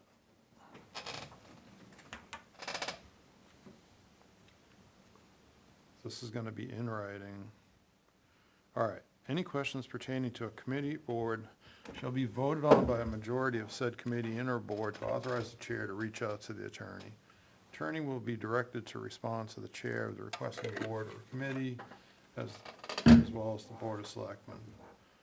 Okay, so what I'd like to suggest is I'll draft, just change the wording in this thing so the parties will be where, the acreages will be correct, reference the East Road parcel, and then get the guy's contact information, which I don't have, but I can get it. So I'll update that draft soon, send it to everyone with the idea that Andy will then forward it to the Board of Selectmen and to Town Council and ask for council's just review of the contract. And if he, then she can correspond back to him with any suggested edits or whatnot. So yeah, I guess the basic motion would be Andy. All right. You had some preamble there. So Right. all we need is a motion regarding getting this to legal review. Right, so the motion will be for the chairman, just to send the draft contract for field management to town council for just for legal review. That's it. Or that, Board of Selectmen and. per the legal assistance policy. Yeah, whatever you want to say. Sounds good.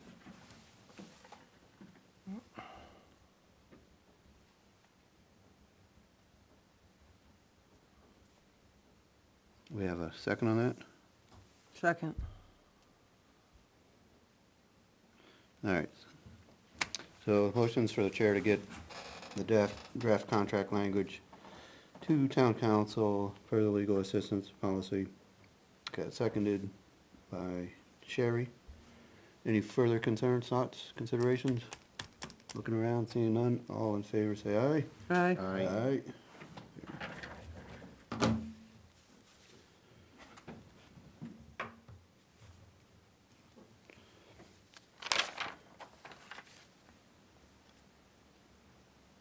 Okay, now we've got trails consideration. So, Zuzu's gonna tell us a little bit about Poor Farm, what she saw out there. We're gonna talk with, Steve's gonna add some stuff about other trails, Barden and General, and, we're gonna get moving on this. Start, formalize our moving on this, and, we'll see how far we wanna go with it tonight. So, what did you see, and what are your questions? How can we help keep things moving, Suzu, regarding Poor Farm trails? Yeah, so Poor Farm trails are in pretty rough shape. So they need cleanup, but almost more importantly, they need blazing. The original blazes were metal, yellow metal tags that were nailed, and many of them are missing, and it makes it very hard to follow the trail because it might be on one side of a tree but not the other. So I did want to ask about that, acquiring blazes, although I did look into it a little bit. I was not able to find online that exact product. Obviously, we could just paint yellow blazes. So I was wondering about that. And then, yeah, the only other comment is that it needs cleanup, which I did go out again and start doing a little bit of that. But it's going to take a little while. What level of cleanup and manpower requirements might there be? That's a good question. Power saw. Yes, it's gonna, there's definitely chainsaw work. The trail needs to be rerouted in a few areas. I think it's a lot wetter there than it was when the trails were originally made. Our neighbor said in the 80s maybe was when they were first laid out. So I think we need to do a little bit of rerouting. Yeah, it's a lot of work, unfortunately, but feasible. So I guess my question on the blazing is how do we go about that acquisition? Can we just paint them? We got a suggestion, how we done it at work. And like, most of the state and Forest Service trails and AT are all paint. So like, a true blaze is what we do on the boundary lines. We're wounding the trees. And then, so this is more of just paint. Paint the bark, so, if you refresh it every yeah. year or two. Get Nelson tree mark and paint, and that's good. Oh, really? That sticks for, A long time. Yeah, I'd get the boundary version of it. So Nelson, you get Nelson tree mark and paint. I would just get the quartz, because that way, pick a color. And then ideally you want to get a stencil of a rectangle. Yeah.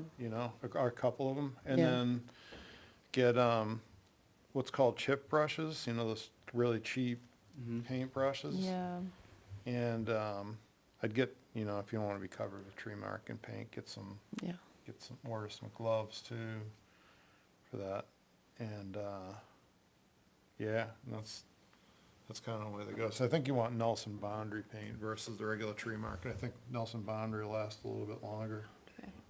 That's like Forestry Suppliers is usually the best place to like get everything all in one spot.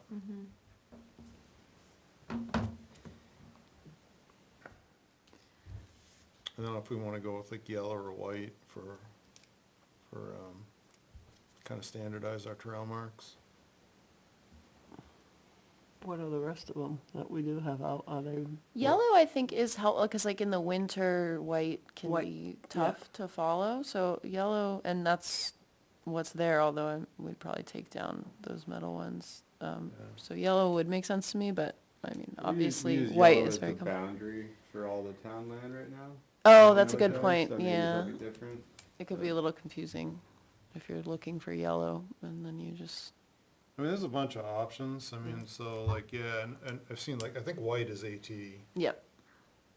and there's a few other ones out there. And then, you know, the one thing I'm not clear on you know, like some places like a double, I don't know if that means take. Turning, yeah, It's a so turn, yeah. this would be Yeah, left, this would be yeah. right, but, you know, you don't have to get. Convention somewhere. I've Yeah. seen blue As long out as on you some haven't, you can trails. see the one in front of you and another one, that's fine. I don't think you really need to Yeah. indicate turns so much. I wonder if Wanalassit's blue. Hmm. They're like, you know, they've got the trails on the White Mountain, but. Yeah, I mean, that's what I've seen when I've been out, a lot of blue, different Blue, places. yeah, blue's pretty. Blues and blue, light red. purples I've seen. Yeah. I think in that meadow, I call it meadows still, but it's forestry supply now. Yeah. But I think they have a chart in there with all the different colors and what they're supposed to mean. There's Ben Meadows too, though. There's both, It is, there's yeah. Forest Suppliers and Ben Meadows. I think Ben Meadows. I is think still they in business. merged, Did they? yeah. Oh, I didn't realize that. That's what the catalogs I get now, are Oh, all really? forestry supply, and it says it used to be Ben Meadows. Oh, I didn't know that. Wow. Yeah, they're pretty good to deal with, though.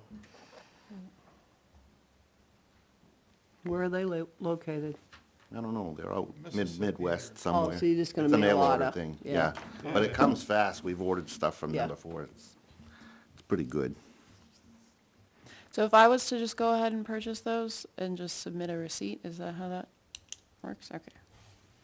So are we gonna have Yeah. to figure out what color for her to order? Yeah. Should decide on the color.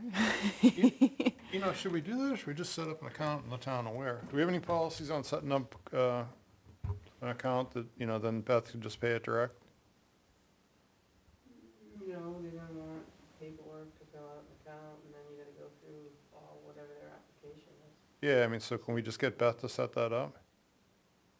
She won't set it up. I mean, we set it up, but she must have to sign it, or you do maybe, I don't know.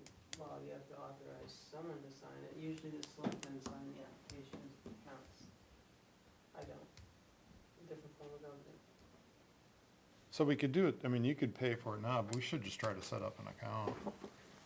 Do we need that much material that often, though? If we're gonna do a bunch of trail work. Oh, well, Yeah, that would be towards building into a more regular Yeah. maintenance as well as adding Mhm.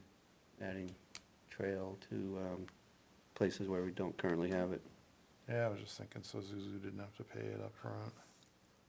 I don't mind. It sounds like it's a big process to set up an account, so I'd be fine, especially for this first. Cable sends me the information, and then I can make it over to the credit card.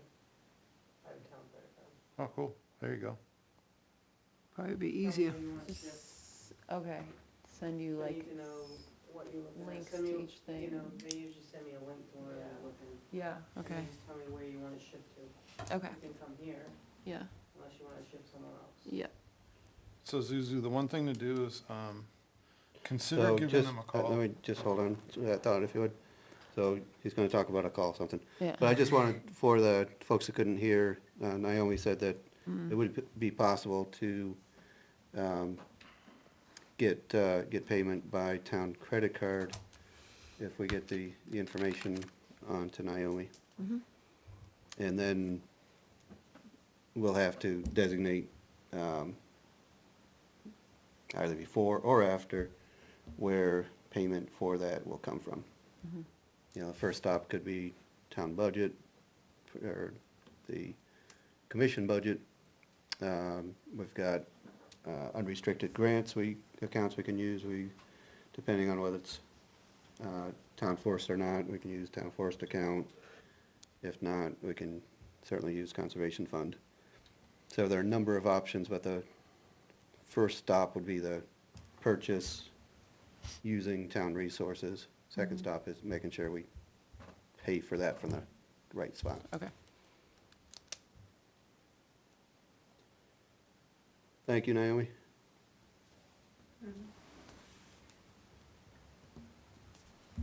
Steve, you were gonna say something?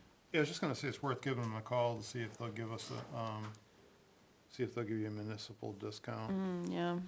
I know they do that with the fed orders. And when you're looking at the boundary, I always forget to use that AAA discount. It's like, ask them, those shops will drop your price sometimes, if you just ask. Yeah. like I personally would go with the quartz just out of, they're set up for a marking gun, but you can still just shake them and pour out of them, so that way, you're not lugging gallons around. Yeah. So she'll have a can of paint in one hand and a brush and the chainsaw in the other. Hopefully the painter doesn't have to be the cutter. Yeah. And that's a second step is, Yeah, you know, I mean- where do we find the manpower? What do we want to do to complete the cleanup? Yeah. Get some thoughts on that. Yeah, I don't really have any thoughts. I remember last year, there was like some interest from a high school student who's, I'm sure graduated by now, but I know that they do senior projects or something. But, yeah. Is it something we could post to the town website, a work day or As something? far as what? Picking up small brush and stuff? Picking and dragging. Dragging. Now, Yeah. Naomi, for using chainsaw on town property, Have to what fire up sort the of sign, insurance considerations do we have on volunteers, members versus non-members versus hired? Probably not a good idea to have volunteers. I know the snowmobile club, to go on federal lands, have to go to a class. A chainsaw safety class. And then you can go. I think in the past, I guess at Farron, Boy Scouts did some. But they're also an organization that has similarly for Yeah. youth activities. Well, that was the good old requirements days and- too, when you could have a chainsaw at any age. Yeah, I bought my first chainsaw at 15, nobody cared. no, but I don't But think you now can have everybody kids out there cares. doing that. Everybody is, Yeah, I mean, I think we could separate different types of work, certainly. So could we, for instance, sort of triage, take what can be done with hand tools on a voluntary basis? I have to be careful letting them stay at the dump. Letting who stay? No, when we have community service, Oh, yeah, can't have them by the bale.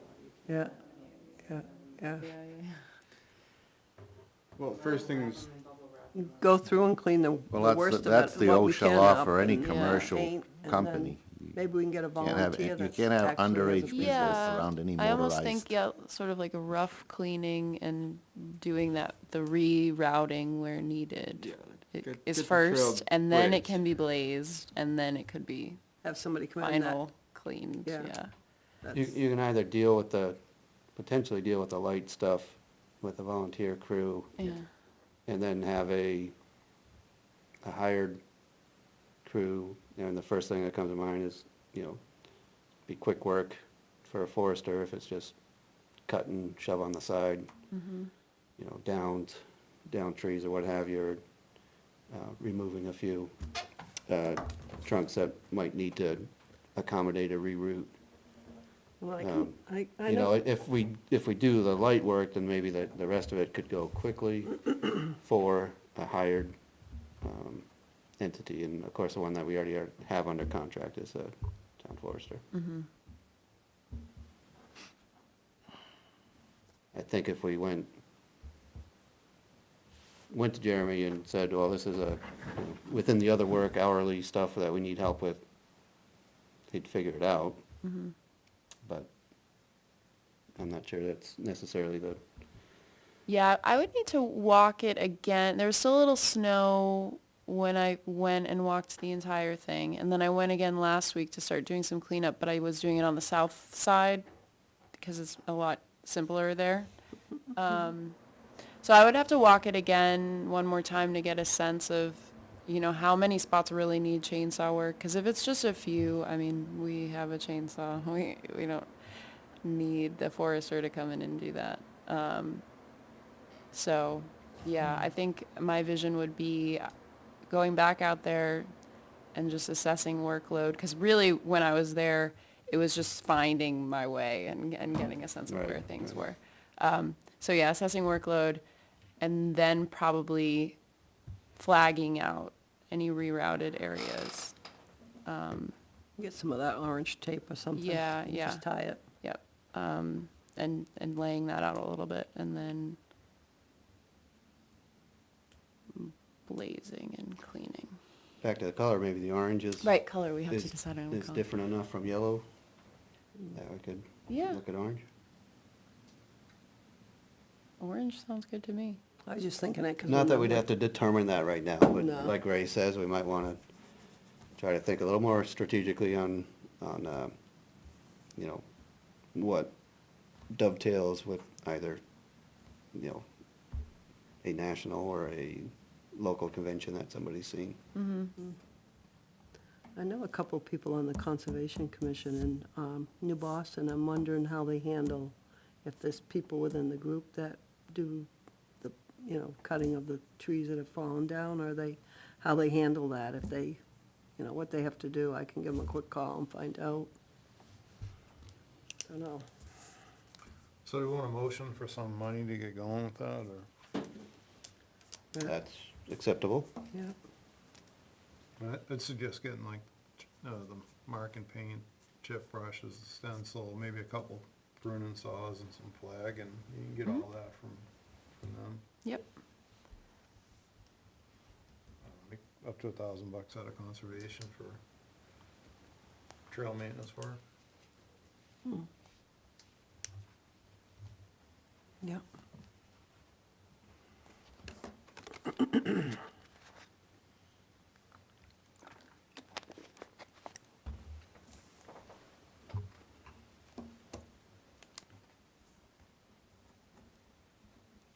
All right, we made that into a motion, that we approve up to 1,000 out of the Conservation Fund for trail work materials. I'll second it. Thank you, Sherry. Any thoughts, further thoughts on expenses and covering some required items? All right, all in favor, say aye. Aye. Aye. All in favor?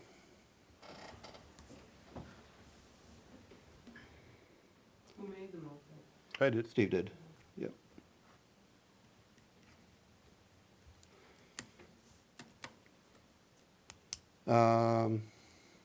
A thought on trails before kicking it over to Steve for some additional thoughts. What do you all think about reviving the Trails Subcommittee? Let me get to mine. All right, Doing what? Before we do that. all right. I throw a concept out there, and I kick it over to Steve. All right, so, yeah, I mean, two things in trails. I want to stay true to our promise to Jack Meany, and I think after the April meeting, I'd like to consider a site walk with everyone who's available, just to, you know, bring a roll of flagging with us out to Barden, and kind of get some ideas on, you know, maybe a small loop trail, which I think is probably the most appropriate thing out there. So we could just kind of get an idea on the ground and have a plan and just write it down, then we can decide, you know, how to accomplish something. But I think it'd be pretty cool just for us all to get together. So that was one idea. Yep. And, so number two idea, like kind of my big grandiose theory, is that, you know, I've said it multiple times, I don't think like, we went through this exercise with, Sinuosity out of Vermont, looking at our properties and appropriateness for trails. And just like, you know, based on some travel experiences and seeing what happened with that, we don't control enough contiguous land to have a good trail system. And the Conservation Commission, you know, as far as management, only manages conservation lands and town forest, whereas the town manages roads, other properties, and town forest and town lands.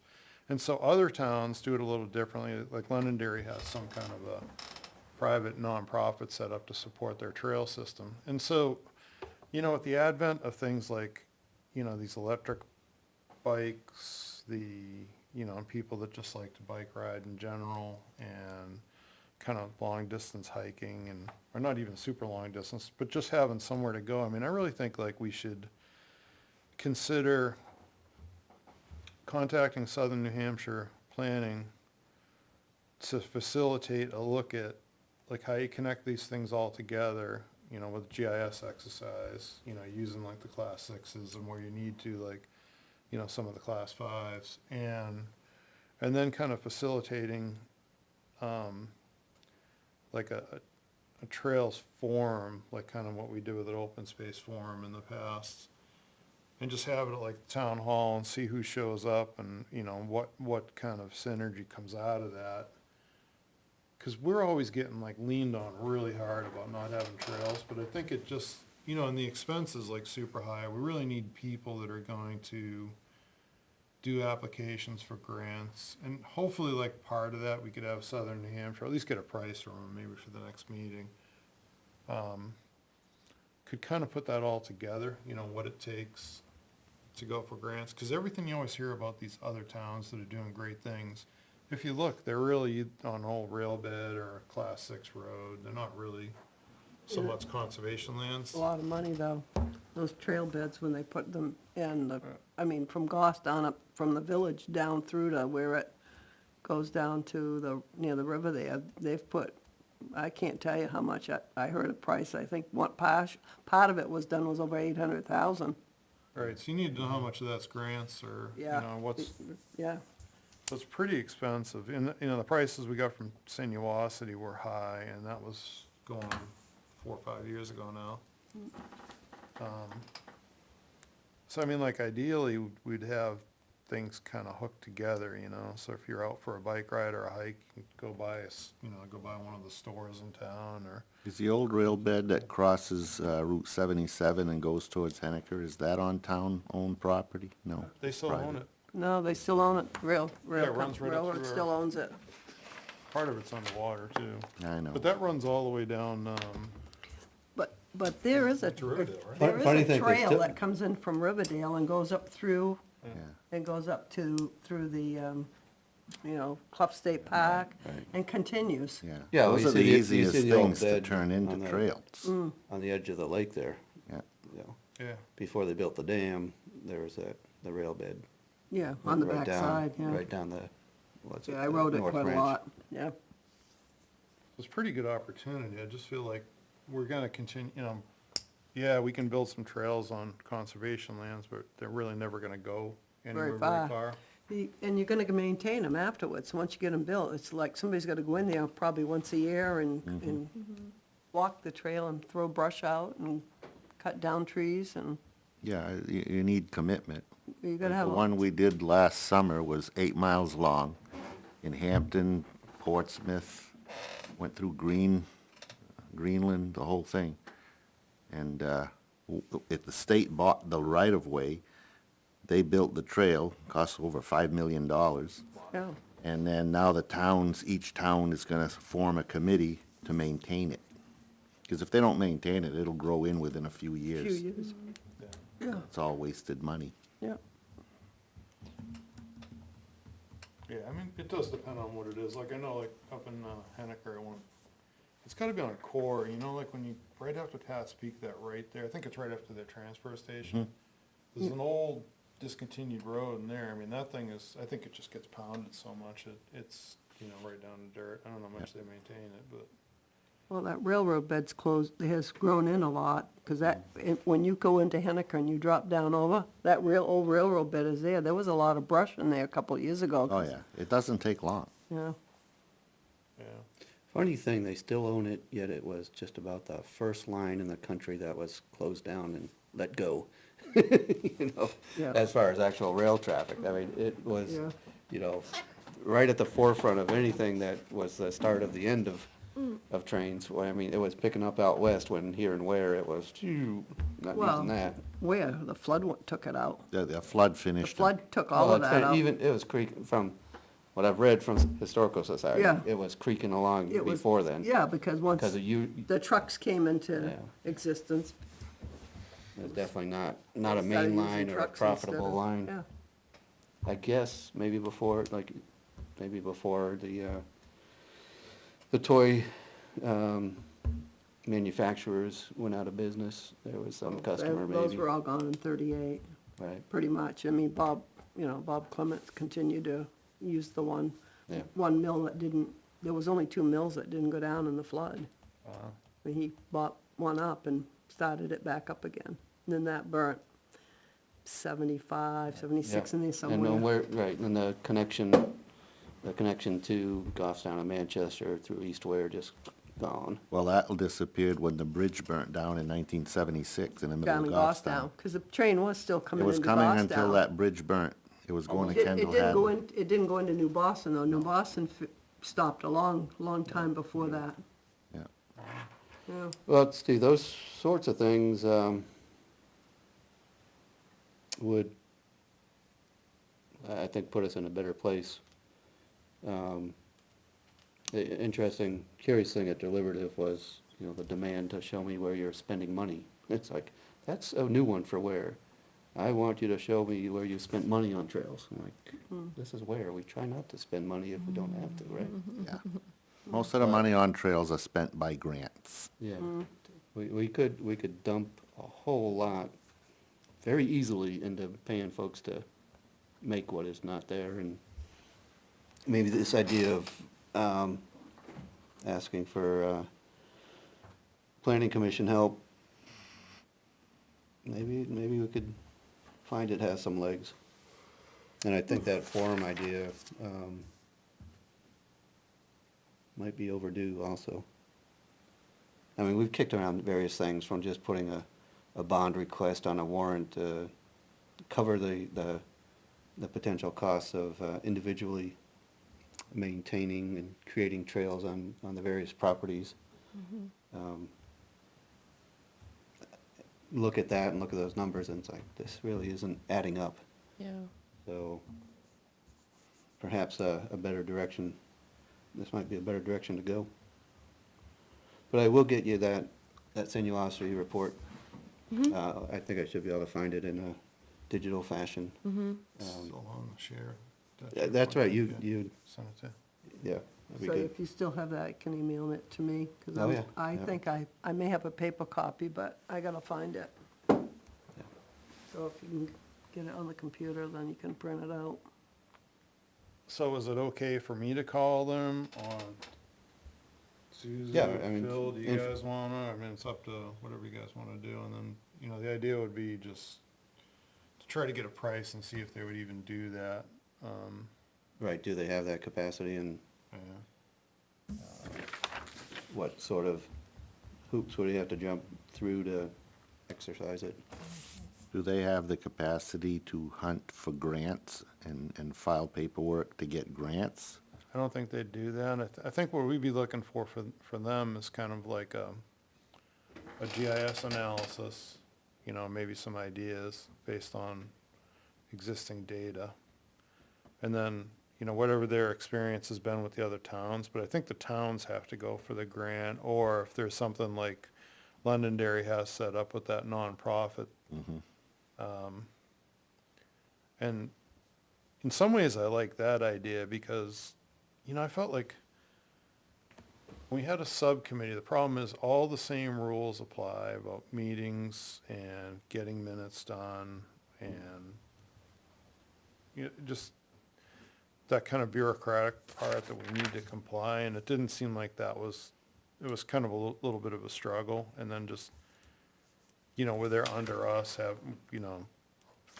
I think there was an idea, like someone put in a grant maybe to get a snowmobile, and it was like, whoa, wait a minute, what are we? Oh, Dave Ward was working on that, yeah. Yeah, which that was, like what would we honestly do with that, or how would you deal with that?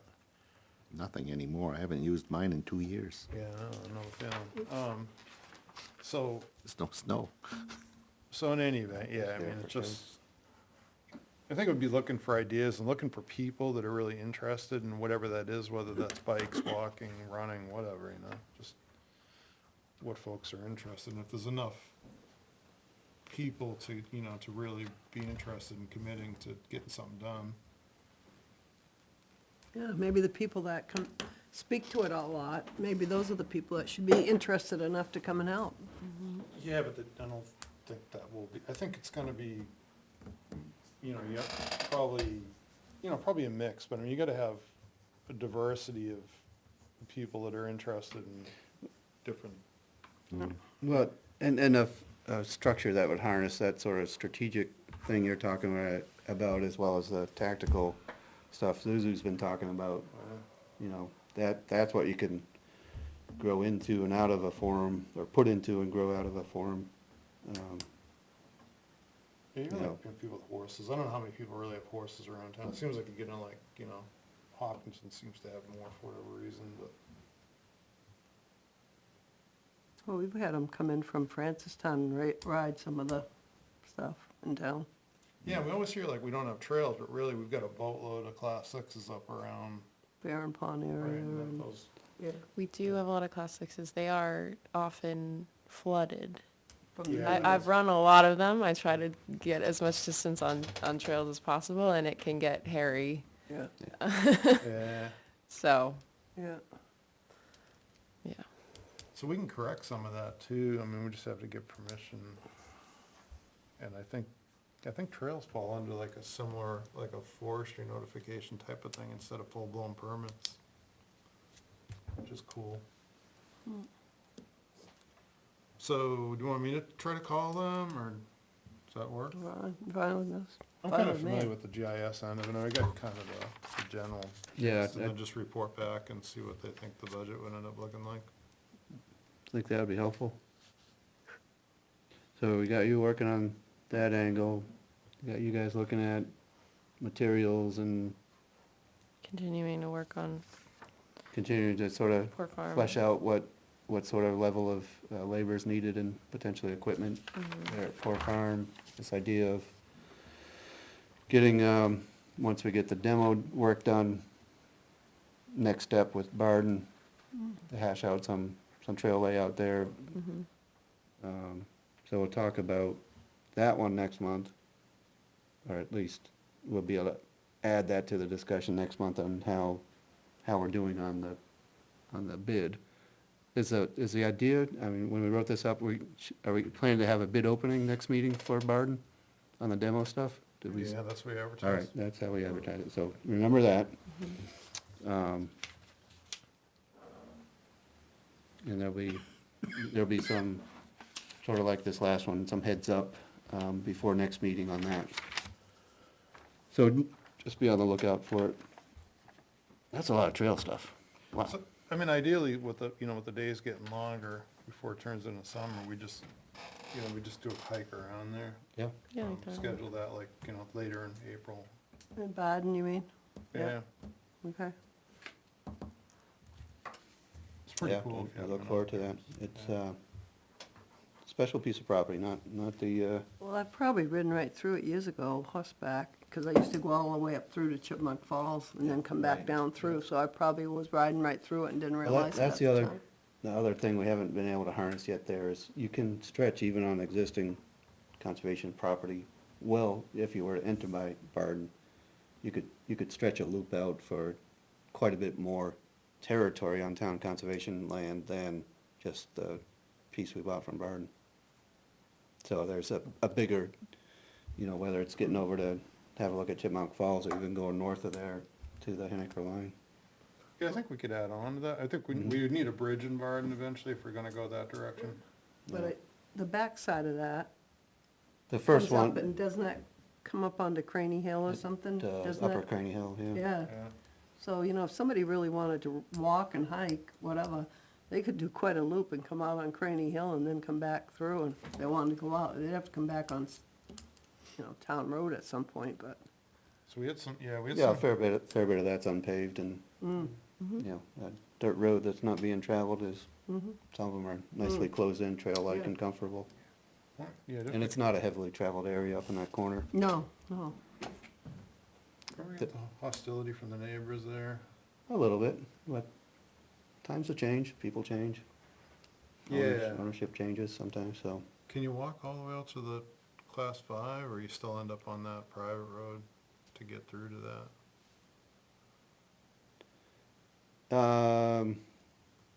Yeah, you'd have to hop over to the private road, Yeah. and there's potential, landowner concerns up in that area for sure still. Not a lot.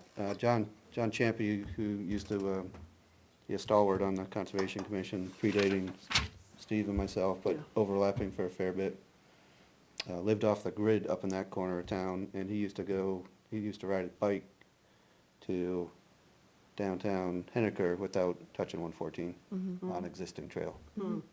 So Oh, wow. there's trail that would take you up to Pat's Peak and Then down over. Yeah, probably the I go road. on that stuff all the time. on the Henniker side, so, Oh, that's awesome. good stuff. Yeah. I didn't know about that. So, part of what we need to do is, be a clearinghouse for even better. I think there's more on our website trail-wise than people give us credit for. Yes, I will say, I guess I was looking at it on my phone. It is like a lot. It's not, yeah, it's It's like not each as property has a accessible as- page yeah, and then as there's we'd like to. little icons to click for different things. Some of those lost and- some of those you used to be able to click and open, and they don't any Yeah. longer, they're just icons, Yeah. so. Yes, room for improvement, but Yeah.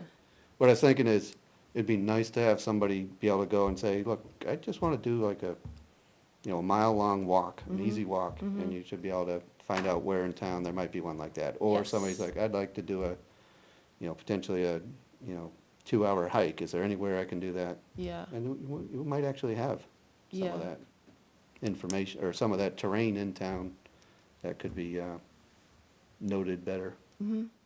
yeah, I think if there was eventually like a trails page, sort of separate from each property having its own page where a trail map might be included, but a dedicated trails page that has an overview map of Yeah, everything. And Which I love doing GIS stuff, so I'm happy, I like making maps. I'm happy to make maps.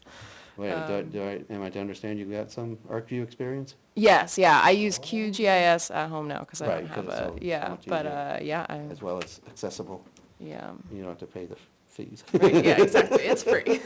Well, that's great to hear, that's Yeah. awesome. Oh, you found, there's a free one, or? QGIS, it's like an open source GIS I software. tried some other free one, I couldn't deal with it, I was like. configured It's- wrong. Yeah, I like ArcGIS better, but Yeah. I don't wanna pay for it, so. I wonder how you get All Trails to pick something up, I was just kinda curious what they picked up. Yeah, because On the that- Poor Farm trails are there is like on the USGS topo maps, they collect trail information somehow, and so older trails will end up on there, Yeah, which is actually kind of annoying because it'll show it, if you wanna use it as a base map, it'll show, like, say we reroute the Poor Farm trails, it'll show the old trail, it's not like you can, it's embedded in the base map, it's not like you can hide it in any way. But yeah, I'm curious how things end up, because they do somehow collect trails information. yeah, be interesting to know. And that's on all trails? Yeah. Yeah, things like that will show up on all trails if it's on the national and the Yeah. USGS maps.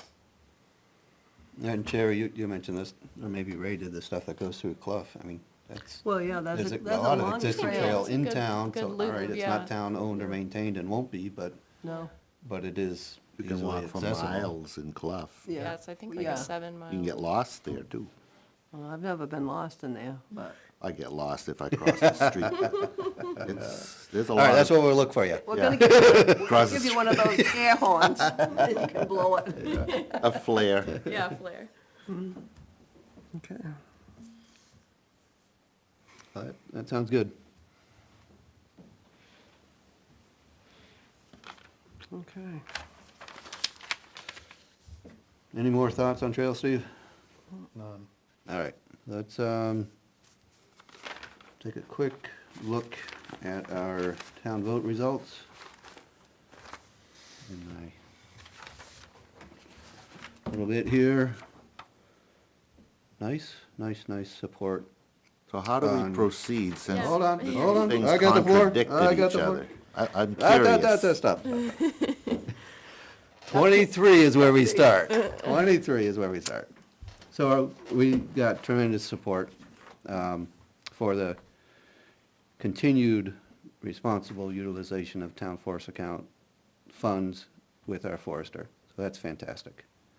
And I'm gonna give a preview. I want to give it, and then we'll chat it up as much or as little as we want to or as is necessary.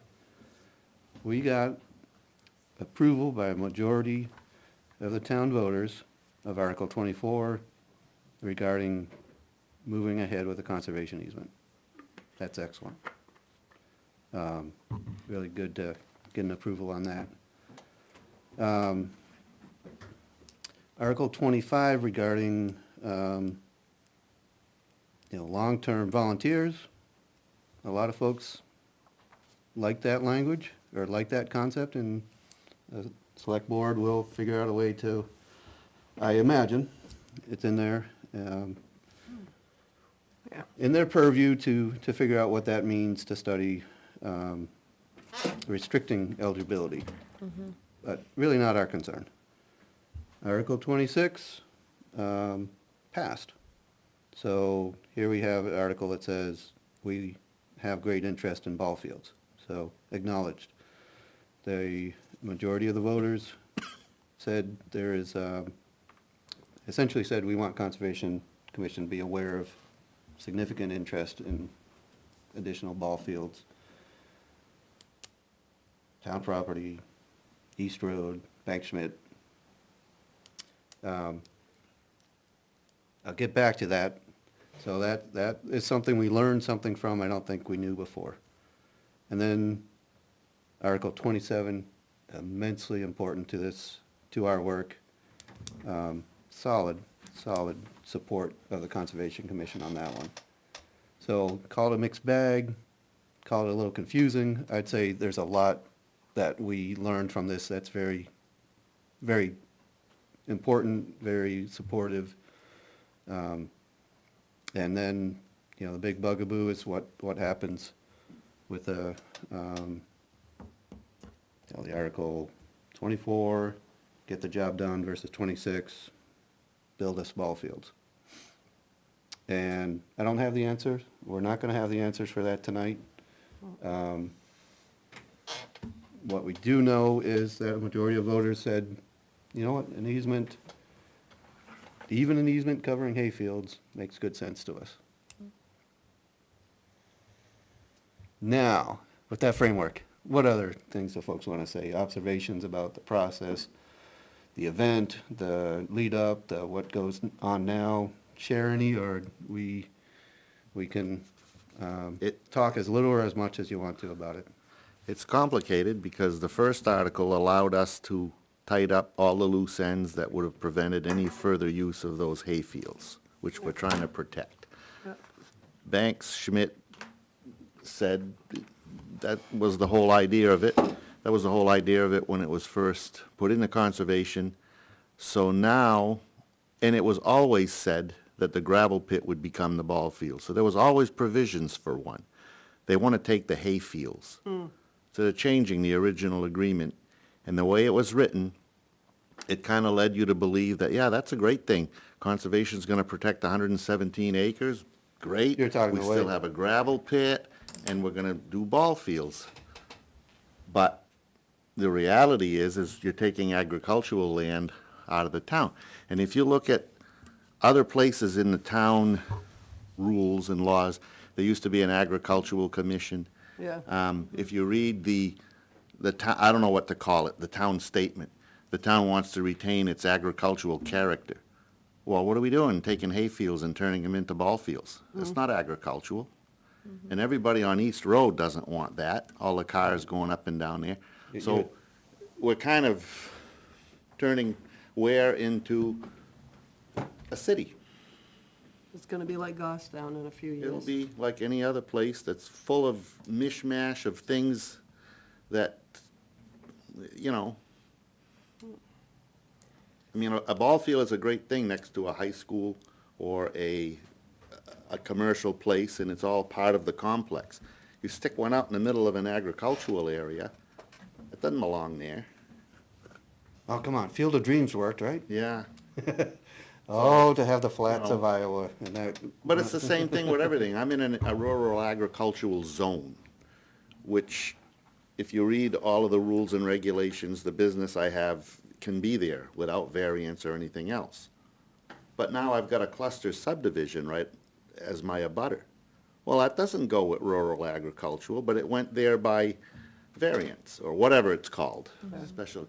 So, basically, anybody can do whatever they want at any time. Don't worry about the zoning, don't worry about the laws. You can always get, with enough money thrown at it, you can just do whatever you want. Yeah. So, that's my feeling as a citizen, not as a board member, but as a citizen. It just breaks my heart to take something, you can't Replace. bring it back. Once it's gone, it's gone. So, Yeah, and it's nice to have an affirmative vote in support of that. Yeah. Right? That's something we didn't know before. If we didn't do an Article 24, yeah. we wouldn't have known that. But I just feel that people voted for that, not really knowing what the ramifications are gonna be, because if you don't live in that part of town, who cares? Never see it. There's a bit of that, but then there's also a bit of confusion when you say, you know, vote for Article 26, it supports conservation. Like, that's interesting. You know, that's like saying, vote for Article 24, it supports recreation and athletics. Yeah. Oh, sure, there's 20 acres, that supports it. But that would have been confusing people. And so we had a fair bit of confusion thrown into the process.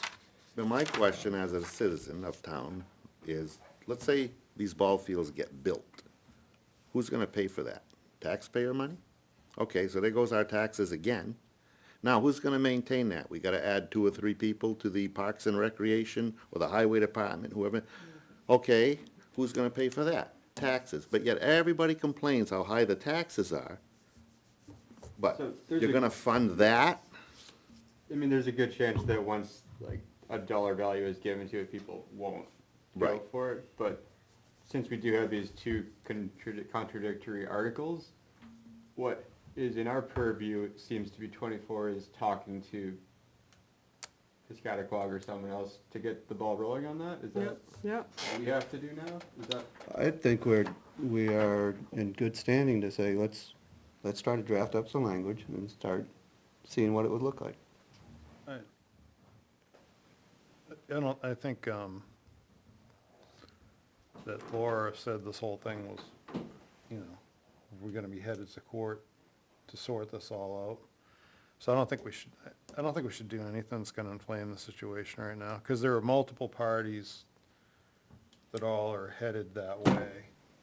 Oh, there's gonna be yeah, Let's not try to go too far down that rabbit hole, no. as It's far like- as supposing this or the other thing. No, but she said that at deliberative, specifically. We were headed, It was asked what if vote passes. yeah, she specifically said that, so I'm not making anything up. Right, but Just- she also said, well, on first blush, you know, the second one is the one that would rule the day. I'm like, that made no sense. Yeah. So, yes, I agree, there's more, that's not on us, that will be, here I go supposing, but, there's more of a legal job to do now to sort some things out. Right, so, Now, as a hypothetical question, let's say the town owns the land, and technically the town will be building the ball fields, right? Which is basically a commercial use of rural agricultural lands. What if all the abutters go to the meeting and say, no, we don't want this commercial use on this land? How does that stand? Does the town still say, too bad, we're gonna do it anyway? yeah, zoning doesn't apply to the town. Who says that? Zoning does not apply to the town.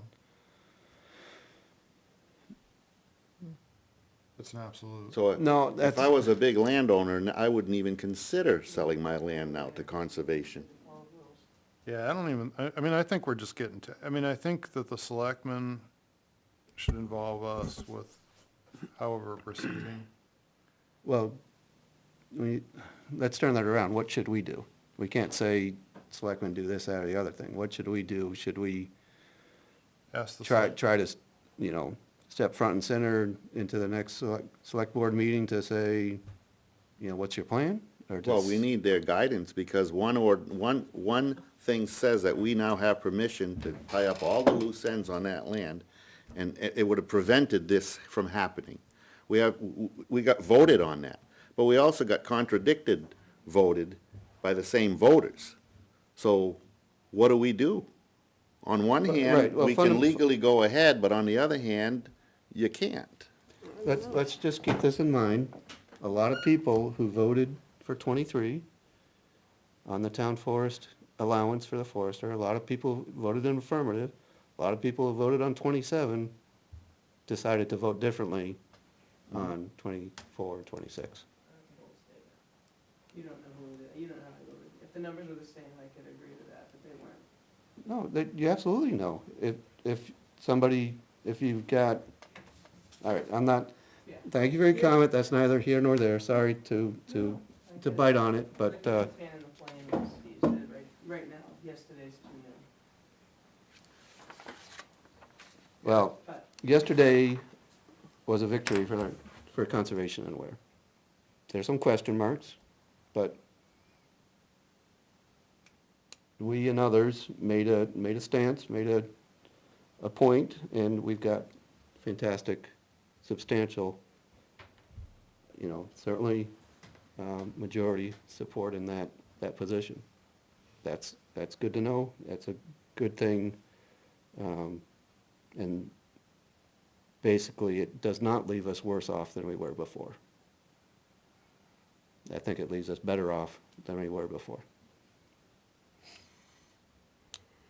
I think it went well, but I don't think we can take any action other than to consult with the selectmen to see what the ideal, you know, way ahead on the resolution, and then if we disagree with something, then we just need to engage as a commission to see how, you know, how we play it. I don't think it's worthwhile going out to PLC or Forest Society until that's sorted out. I agree.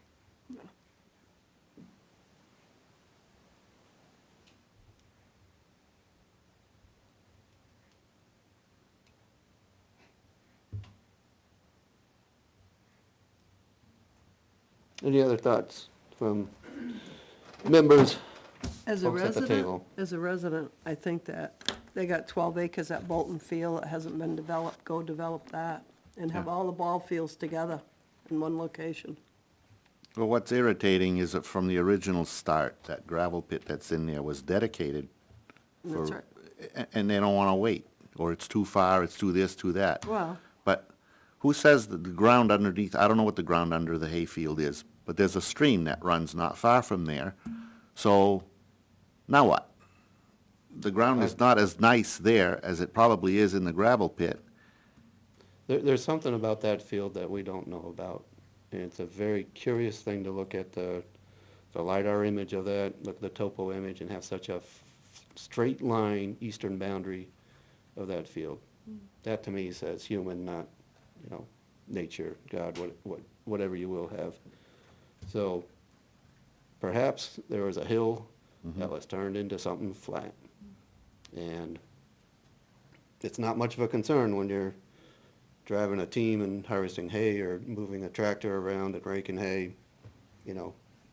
So as a building site, there'd be a fair bit of engineering to see whether it's 20 feet or 10 feet of gravel and then muck. It's a straight line boundary on a very substantial wetland in an area where we know there have been eskers, Yeah. most of them mined out now. So at the time, you know, of the Revolution, Boston was a peninsula with a number of hills. Fair bit of those hills are no longer there because of Back Bay's filled in. Folks were doing that in the horse and wagon days. You know, something tells me there could have been some of that, possibly, I don't know this for a fact, in the Ware's history. So, That got pulled back. Remember the whole preliminary design, we'd have some geotechnical, that all got yanked off the warrant. that did.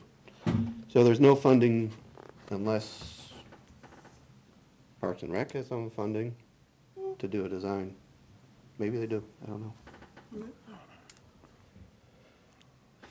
Preliminary to that,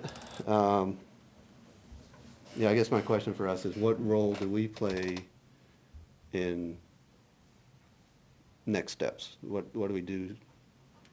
I don't know if we can do anything that's worth doing. So the lesson learned, guys, is to be engaged with the Board of Selectmen, because none of this would have happened if we got pulled in the first place, way back. Nothing would have Well, happened. if it was taken care of in 2013, none of this, we wouldn't be here today doing Yeah, this. yeah, you're right, that, definitely. And then, but this whole thing, like looking around at conservation lands for places to put fields without talking to us, that all happened too. Recently, yeah. Yeah, so I mean, I think we just need to get into the Board of Selectmen.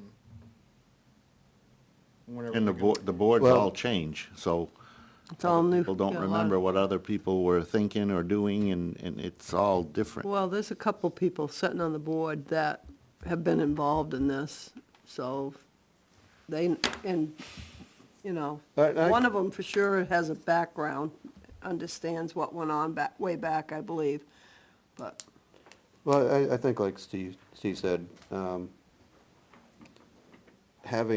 spending time, 2023, I spent a lot of time, Steve spent a lot of time with the Board of Selectmen. I think 2024, in a more of a strategic positioning, probably behooves us to spend some time with the Board of Selectmen. For those of you new to the game, back in the last 20 years, there've been 3, 4, 5-year periods where we hardly said boo, hardly said hi. I'm not advocating for that, nor am I saying that was the best thing for us or for our interests or for other interests in the town. But the reality was, we were doing our job and weren't asking much or being asked much of us from the board. And I think maybe we're not gonna get back to anything like that anytime soon, even if we wanted to. So let's, perhaps introduce ourselves to new board members in the near future. Some of us, we're getting there, membership, not you guys, will have opportunity, as you will be recommended to the board for reappointment. And then the Board of Selectmen will, if continuing the habit of late, the Board of Selectmen will talk to individuals and have a minute of consideration on reappointment. So, go ahead, Steve. Do we get, so I'm just looking at that, Ray, Mark, Mike, and Sherry. Yes, and we've got everything set for Ray and Sherry and Mike, and Mark was not feeling well tonight, so his, what he was gonna sign tonight, he had not signed, so we're not there yet with Mark.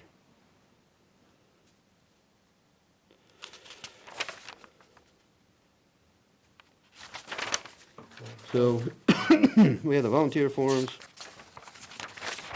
We have the code of ethics signed.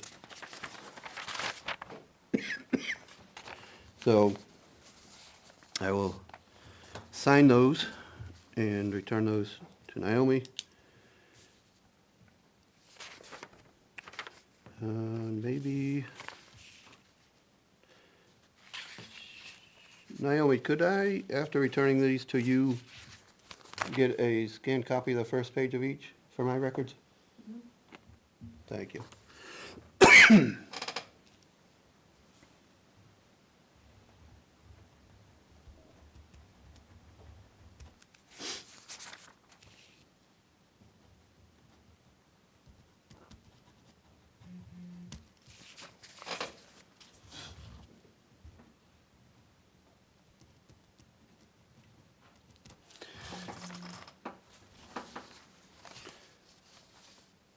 And Naomi, for Mike and Sherry and Ray and Mark will come along right soon.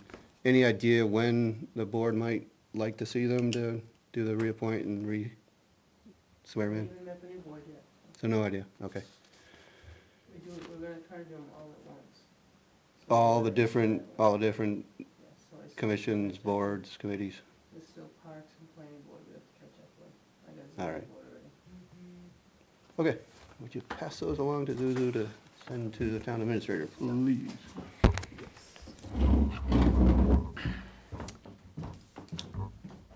All right, just, we transitioned there, I think, rather nicely. Do we need to go back to the first item on other things, or are we good with that? We're good. All right, we're good with number one. So, how about an annual meeting? So, let's, at 9:48, we will open Conservation Commission's annual meeting. Two components of this meeting. One is to re-elect our officers, chair, vice chair, secretary. The second item is to have a look at the bylaws. Has anybody looked at the bylaws? A little bit of a nod, a little bit of a nod, okay. While we are working on a slate of officers for the year ahead,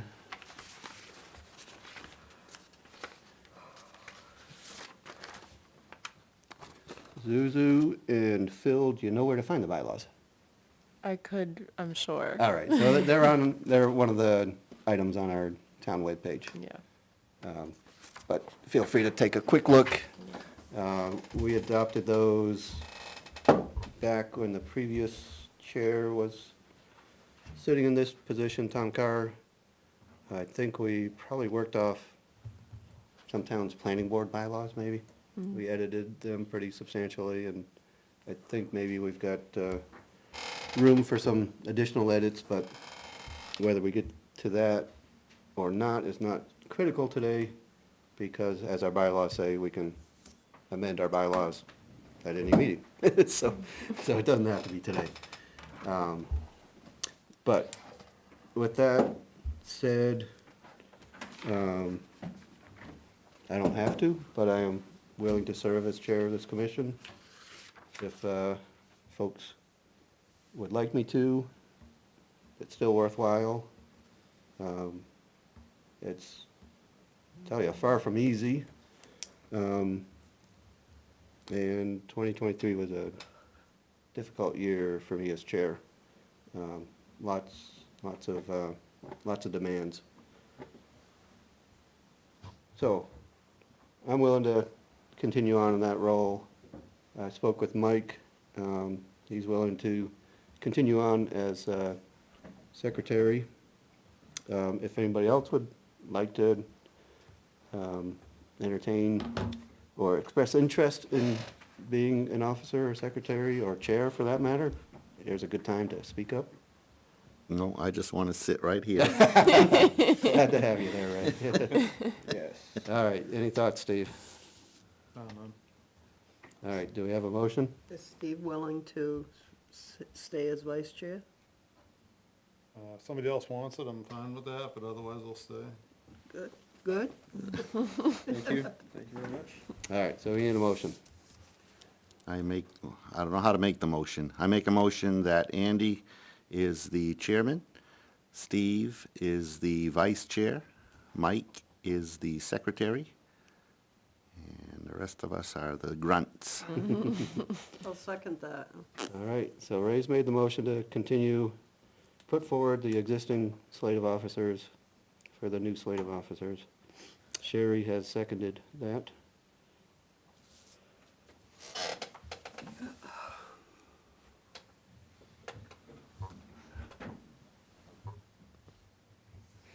And I'll just add one more, in case, unless folks have any other thoughts. Y'all make it possible. So, if I was sitting here alone, nothing would get done. Oh, I don't know about that. I think Nothing would between you get and done. Steve. So it's great to have new folks in with us. It's great to have longstanding members I think we've got something good here. And let's just keep it worthwhile, keep it all in the up and up, be encouraging to each other. And we can make some good happen. Any other thoughts? Thanks for your continuing leadership. Yeah. All right, we've got a motion, we've got a second, all in favor say aye. Aye. All in favor.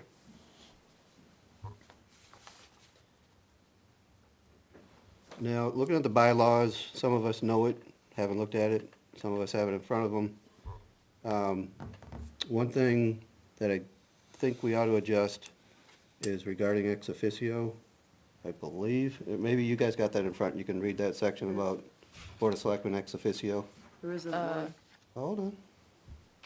3C, membership. short and statement. Yeah, ex officio, the Board of Selectmen has not had a history of ex officio involvement with Ware Conservation Commission.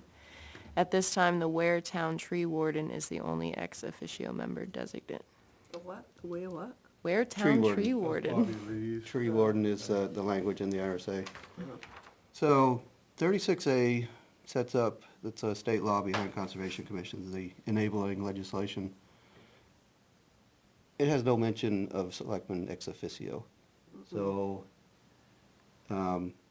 even though other towns do it, I'm suggesting that we edit our bylaws to a statement, rather than saying we have no history, to amend the bylaws to say, RSA 36A makes no provisions for an ex officio member of the Conservation Commission. We still mention it in our bylaws, but we reference the reason why, if it's a will of this commission, why we take that position. 36A, can't emphasize this too much, old members, new members. The more we can recite that by memory, take it to heart, I think the better off we are. Because when the swirl of this challenge, that challenge, the questions arrive, it's helpful to back up to say, wait a minute, it's not my opinion, it's not my feeling on this, it's not an emotional thing, it is, what does the statute say? And that's a really strong position to go back to, and not step out into unsupported opinionating. So just a plug for checking that again and again, referring back to it. I now have it on the phone as a tab I can check in on very easily. In your conservation member guidebooks, it's fully explained and spoken to and contained. So what do you folks think about that? Or we can just say, you know what, we've had a look, we've talked about the bylaws, getting late, let's look at it a little more deeply and, come back to it at another meeting. I gotta go research what an ex officio is first. What is it? Andy did. Ex some- officio comes, I provided, actually, you might not have, are you on to the town, warenh.gov?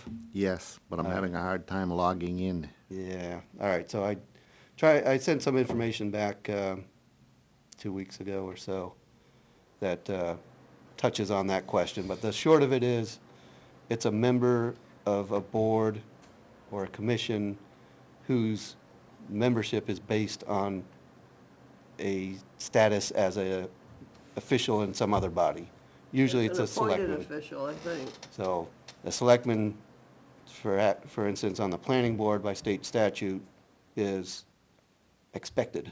There's expected that there is a elected member of the Board of Selectmen on the planning board, having all the rights and voting obligations and rights of a full member. Don't we That's have- what I found. Don't we have Sherry on our board? Sherry is a approved, a nominated, or if you will, call the volunteer form of nomination, an approved full member of this board. She was never It was of this never commission, official. man, of this, she was never on this commission due to a role somewhere else, in this case, the Board of Selectmen. Ex officio seems to come from, well, they call them land use boards, but the primary land use board, at least in Ware, is the planning board. So when a planning board was enabled by legislation, right off the bat, they say ex officio will be one of the members. And then they talk about other member options. That simply just doesn't exist for conservation commissions. Even though, look it up, you can find probably easily a handful and then some towns in New Hampshire who have chosen to go the route of having an ex officio Board of Selectmen member on a commission.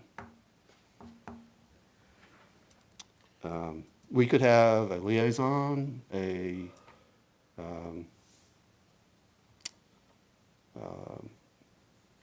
almost a representative, and then we might end up having somebody from the board who'd just like to sit in on most of our meetings and follow along, but they will decide and approach us if there's interest in going there.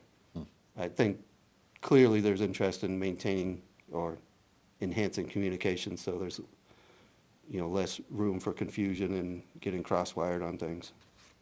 I think there's recognition that maybe more than there has been in years past that, frankly, a conservation commission is a pretty significant thing in a town based on the law as to what our roles and responsibilities are. Statement manage and control when it comes to conservation lands is a very strong statement. The statement shall be, when it comes to town forest, a forest committee, or maybe a conservation commission. It leaves no room on a town forest to be managed by anybody other than a conservation commission or a forestry committee. We don't have a forestry committee. So it's not an option for a town to say, we don't want to have either of those, we're just going to manage it as selectmen, at least when you look at sticking by the statute for town forests. I think we already changed this, and it just didn't make it. I think if you went digging through the other March meetings, you'd find some more change. But let's change it again to make sure that it's changed, so I can go to bed. What's the paragraph number? 3C. Glad you guys have a printed version, so sure as heck don't. 3. All right, so I'm gonna make a You got proposal. Roman numeral 5C as well as mentioned again. Yeah, on this next page, but it's referring in that instance only to the, town forest warden. Yeah, I'm not suggesting at this point that we remove the forest warden wording. I'm gonna kill the forest warden. Yeah, try So to it's say It's forest going. warden wording fast. It's just not gonna happen. So- All right, well, we can entertain that under a motion. Yep. All right, I'm gonna make a motion under, 3, membership and terms of office, C, ex officio. The Ware Conservation Commission does not have an ex officio position because RSA 36A does not specifically mention ex officios as members of conservation commissions.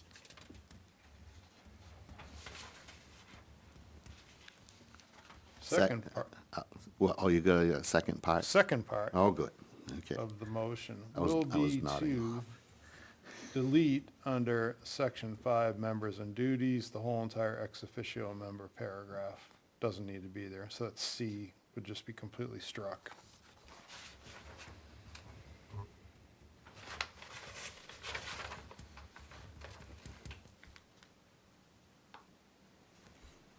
All right, all right, we got the motion, we got that full motion. That's for a motion. Do we have a second on the motion?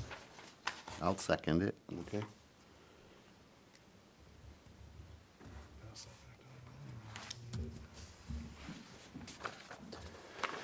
Do you guys want this back, or go pick one off the website? Yeah. Okay. Bookmark it, favorite it. All right, Steve made the motion, Ray seconded the motion. Everybody understand the motion? care to speak to it any further? No. All in favor, say aye. Aye. Aye. Okay, thank you. I will update the bylaws, noting today's date for this latest update. And I will share those with the town administrator to replace what is currently on our website. So, great. Motion adjourned. All right, anything else? No. No. All right, there being nothing else, at 10:03, Steve makes a motion to adjourn. Second, I second. Lulu, seconds. Third. All right, all in favor, say aye. Aye. Hi. This meeting is adjourned. Remember we had the 10 o'clock rule? It was just like, Is that in our bylaws? You Probably should is. throw it I in think it is, actually. It was in that version that we.